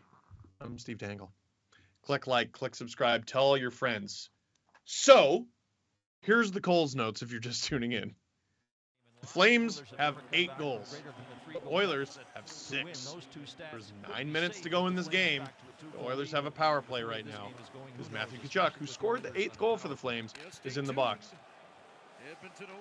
Again. But Evander Kane is not in the other box, so it's not as entertaining. Here comes Connor McDavid. Tries to get wide on Nikita Zadorov. Doesn't work. Gets a shot. Hyman. Using his bum. And it works. Oilers get the puck. Flames are able to clear, and here comes Backlund. Is Koskinen going to beat him to it? Yes, he is, but oh, that was a risk from Koskinen. Let's see if he's rewarded for it. McDavid helps get the puck over the line. He's got 4 points in this game. Flames get it out. A minute to go in this Oilers power play. 8 minutes and 10 seconds to go in the third. If you think this game is over, you haven't been watching. Yeah, smart play by Coleman, just sort of mirroring Bouchard. The name of the game has to be shots, shots, shots. Now they're in. Ooh, Barry holds the line there, but only just. McDavid puts it on. Oh, what a hold! What a keep from Barry, who's actually had a really good game in that regard. Really helped the Oilers generate offense in a game where they haven't gotten a ton, but the Flames clear it there. 20 seconds to go. Oilers probably have time for one more opportunity here. And a dozen seconds to go. Duncan Keith gets it in off a deflection. Markstrom misplays it. Flames. Oh boy, Oilers hold the zone again. Barry fakes it. Oilers put it on. And Markstrom makes the save. Not something I have said too often in this game. Listen, show up now. It doesn't matter what you did earlier in the game. Brady Tkachuk's loving it. He's having a good time. 8-6 for Calgary as we enter the dying minutes of this game. This is so ridiculous. Watch the Battle of Alberta with Steve Dangle. I'm Steve Dangle. On the Sportsnet YouTube channel. Click like, click subscribe. Tell all your friends. I don't know what you thought about me heading into the stream. I don't know. Oh, here's this guy. This big blustery jerk. I don't want to hear from him. I tell you what. Maybe I'm the good luck charm. For entertainment value. Not for the Calgary Flames. Because this is a record. We've witnessed a record tonight. This is the most goals there has ever been in a Battle of Alberta playoff game. The previous record was 12 in 1983. There's 14 goals in this game. The all-time record for goals in a Stanley Cup playoff game is 18. We're 4 goals away. There's a far greater than 0% chance we see the record get tied in this one. By the way, that was a, from producer Drew, that was a 10-8 LA Kings win over the Edmonton Oilers. From 1982, I believe. Sean, is this what you expected in the series? No! Not at all. I expected the Flames to get more opportunities than the Oilers in general. And the Oilers would have to get better quality opportunities, and they would have to get some saves. That's kind of what I expected from the series. What I did not expect is Calgary's complete inability to hold on to a lead. They'll have to show that they do have some ability to do that. They got 7 minutes to prove it. But the Oilers have looked as dogged as ever. CC seals the wall for a moment, but now Tkachuk's out. Wes McCauley and Eric Furlat are the officials for this game. Heading into this game, they called the fewest penalties of any officiating crew in these playoffs. And I don't see, unless it's a puck over the glass call, I don't see them calling many more. Unless they're coincidentals. Stuff like that, those little after the whistle battles, I can see them calling. Oh, so from Elliot Friedman, he's so good for this stuff. Explanation on Tkachuk leaving the penalty box before Shillington. Flames can declare when penalties are assessed who will leave the box first. They chose Tkachuk. That is so bizarre. It's a rule that I've never seen enforced before. I certainly don't remember it. If I have, Flames put it on. I don't understand why. Shillington took the initial penalty. Then Tkachuk and Evander Kane got into a battle. And they took coincidentals.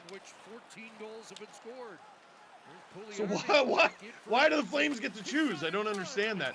Oh, Puljujärvi puts it on. He gets a rebound. For a potential rebound, but Markstrom covers it up. Kassian looks skyward. He almost had an opportunity there. It's a great move by Puljujärvi. Ryan almost gets a piece of it. Or maybe he does. Let's take a look. I don't think he did. It's got to be a nervous few moments for Markstrom. That's a bizarre explanation. It's a rule that I can't remember ever seeing enforced, and it directly led to Calgary's 8th goal, which is an extremely significant goal in this game. Unable to pivot away from Anderson. Toffoli out. Here come the Flames over the line. Yardcroak will steer it in. Calgary gets it deep. Expect to hear that a lot for the rest of the game as they try to defend this 2-goal lead. McDavid up to Hyman. Zach Hyman. And if a 2-goal lead sounds safe, remember they had a hell of a time defending a 4-goal lead just last period. They began this period with a 6-5 lead and coughed it up almost immediately. 8-6. Oh, mama. I think parts of it will find itself in the trash can as well, but Oilers get it deep. Try to put pressure on Calgary. Calgary able to leave the zone. Lucic, 2-on-1. Here come the Flames. They put it through the blue paint. But the Oilers survive. Whoop.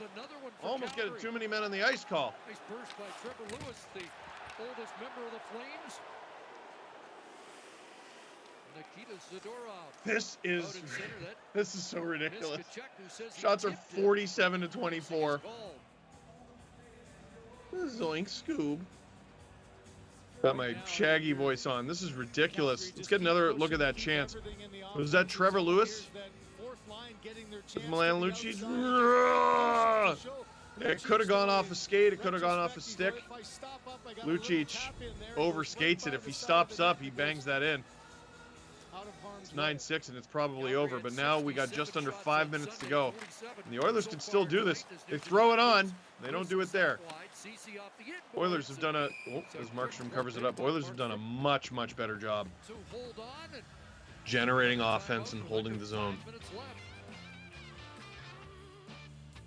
Hem Plain, when do they pull the goalie? It's a great question, and I'll answer it after this break.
Watch the Stanley Cup playoffs with Steve Dangle. I'm Steve Dangle. Click like, click subscribe, tell all your friends.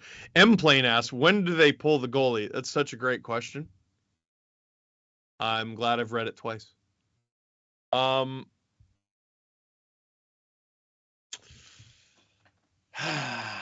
Patrick Waugh really did screw this up for everyone, didn't he? Because now 3 minutes feels like not enough time these days. For 2 goals? If it's 1 goal, it's probably 2. If it's a multi-goal lead, it feels like all bets are off. Like it could be, they could pull Koskinen now. Like the Oilers have sustained pressure. Why not? Sent to the near side for Kane. Back towards Ceci, intercepted by Gaudreau. Well, now they can't. Cody Ceci for but if the Oilers get pressure here, Kane throwing it on. Broken up by Rasmus Anderson. Oilers creating a turnover. Here's Kane on it. McDavid goes to the front. If the Oilers get sustained pressure here, Cody Ceci right on. They got their guys on. Why not pull Koskinen? He'll clear it to the Oilers. But now you can't. I imagine McDavid's going to head to the bench on it again. soon Checked on the play. For maybe a 30 to 45 second breath, and then he won't leave the ice for the rest of the game. Johnny Gaudreau tries to throw it on. Ooh. Did Koskinen trip? Was that Coleman? Coleman's on hat-trick watch, by the way. Unbelievable we haven't seen a hat-trick in this game. Yamamoto gets it back to Bouchard and puts it on. Whoa! Grabbed by Markstrom, and hard to not call that intentional by Yamamoto. Crashing more than the blue paint. Pretty intentionally going after Markstrom. And if you're the Flames, you're going to be screaming bloody murder for a penalty. And I don't think you're going to get it. Oh, boy. Yamamoto's going to say he was pushed by Shillington. I mean, that's a little bit of the Keith Primo, I've fallen and I can't get up special. To the Oiler bench to try to get one quickly. He used to, oh man, he would park right in front, and if you went, he's all of a sudden he's the 6'4", 220-pound doing the backstroke on top of your team's starting goalie. Shots 47-27 for the Flames, but all that matters is what Edmonton gets for the rest of this game here. And we'll get an icing call. Gotta wonder if Jay Woodcroft definitely going to take advantage of it. pulls That's not Koskinen. much of a rest for Draisaitl and McDavid though, but you take what you can get. A lot of coaches, yep, here he comes. A lot of coaches are fearful. And remember, he used up his timeout a minute into the game. A lot of coaches are fearful of pulling the goalie off the draw, because what if you lose the draw? Draisaitl, he's less than 50% face-off probability here. Well, what if you lose the game? Draisaitl wins that one, by the way. Oh, and Bouchard holds the zone. Oh, McDavid to Draisaitl. Unbelievable that the Oilers still have possession here. Bouchard at the line. Just over 3 minutes to go. Bouchard to Draisaitl puts it on. No rebound from Markstrom. Ever since allowing the 6th one, which he did not look great on, he's been a very good boy. And now we get another Oilers offensive zone draw. And they got to win this one. Watching the play in front of him. This is goofy. I don't know what I expected tonight. It wasn't this. 6-2. The Oilers battled back to get even, but 14-goal game. NHL record is 18 for a playoff game. I've been watching this whole game. I'm not going to say it's impossible. As the Flames ice it, and they might be content to do that for the rest of the game. Don't have a play. It's okay to take it down and take a breath. Make sure nobody gets caught too tired. You can see a slow-moving Mangiapane. A game that I'm sure has aged Daryl Sutter considerably, if that is possible. Hannafin and Coleman as well. McDavid wins a key face-off. Nifty move at the blue line. Oh, and Backlund strips McDavid clean. No, Oilers lost the zone there. They're offside. They're off. How isn't this over? It is over. Backlund and McDavid. I'm sure they'll be well sick of each other by the end of the series. And probably are already. Played a significant role. You know, Elias Lindholm is we'll get a draw, and I imagine but Backlund knows he's going to have some matchups that he's going to have to try Koskinen's going to go back in for this draw. You know, it's almost the mindset, Chris. You know McDavid's going to try to challenge you with his speed, so you might as well be aggressive and try to close the gap. And he didn't allow McDavid time to get the play and to get the open ice to make the play. I know our friend at Sport Logic, Mike Kelly, was breaking things. God, I would pay a premium for the mic'd up version of this game. If this game could be any more intense, who's not paying for the mic'd up version of this game? Flames, get it out. An opportunity to make it 9-6, and that would ice it. But with 2.5 minutes to go here, I don't think you can call this game over. Oilers get it deep. Koskinen has left the bench, or left to the bench. Flames, it's a 2-on-1 with an empty net, and that'll do it. The Calgary Flames celebrate in front of the Oilers bench. Is that a Matthew Tkachuk hat trick? There's 15 goals in this game, so you'll forgive me for not realizing he was on hat trick watch. Brady Tkachuk, the happiest Flames fan who's not really a Flames fan, but he kind of sort of is. That's amazing. 9-6. Scored a huge goal in Game 7. A 15-goal game. His first goal of the playoffs, and now coming into an all-important game. Matthew Tkachuk, that sure seems intentional, doesn't it? Big Selly right in front of the bench, and his dad won't throw his hat. What do you mean no? What do you mean no? Get it out there! Oh, security kick him out. Security kick him out. That guy doesn't even work for the team. Kick him out. That's your kid, man. The first 4 games of that series was how nice is that hat? Too much, got into 2 fights in the first 3 games. Oh man, the Tkachuk family is just having the best time. Scored the big goal, and here in Game 1. Was that his hat, or did someone just throw their hat at Keith? A couple of times. Tkachuk. That goal probably does. Just here you go. Don't worry about it. Oh, they're still throwing their hats. They're going to be throwing their hats for a while. Why not? Why not? Let's get a look at Matthew Tkachuk's night here. It's Johnny Gaudreau on the first one. In tight, good hands on there's the power play goal. God, the game seemed iced at that point. So it was goal number 6, goal number 8, and goal number 9 for Calgary. An empty net rains down the hats. And those are, in 99 games out of 100, those are garbage time goals. Those are pad your stats goals. And in this game, they're unbelievably vital. So Chris, you asked, what do you do with this tape? With 2:11 to go in the third, hats still raining down in Calgary. I mean, that face never really changes all that. Security starting to get a little upset. You had a lot of time to throw your hats, guys. He talked about his team being the 3rd best defensive team all year long. Yeah, Daryl's getting pissed. They don't sit back and defend, they check. So giving up 6. His team scored 9 goals, and that's his face. Important first win is a first step to trying to win that this battle of Alberta. Daryl Sutter has come to win cups and chew bubblegum. And he's all out of bubblegum. He does not care.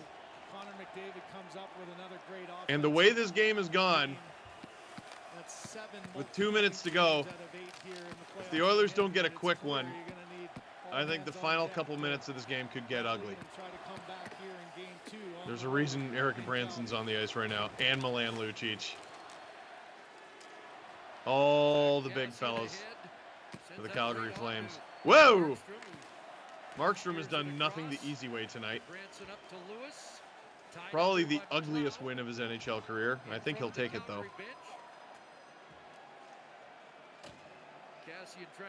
They don't ask how, they ask how many, and this is just killing the clock here.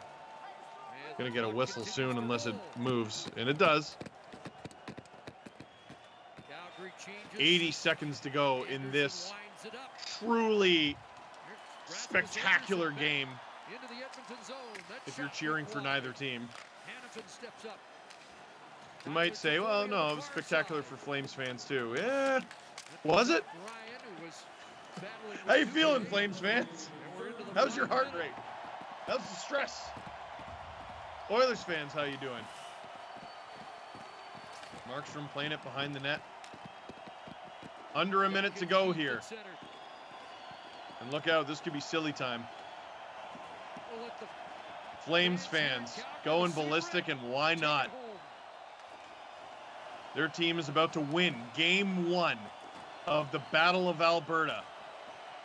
Game 2 is just a couple days away. Game 1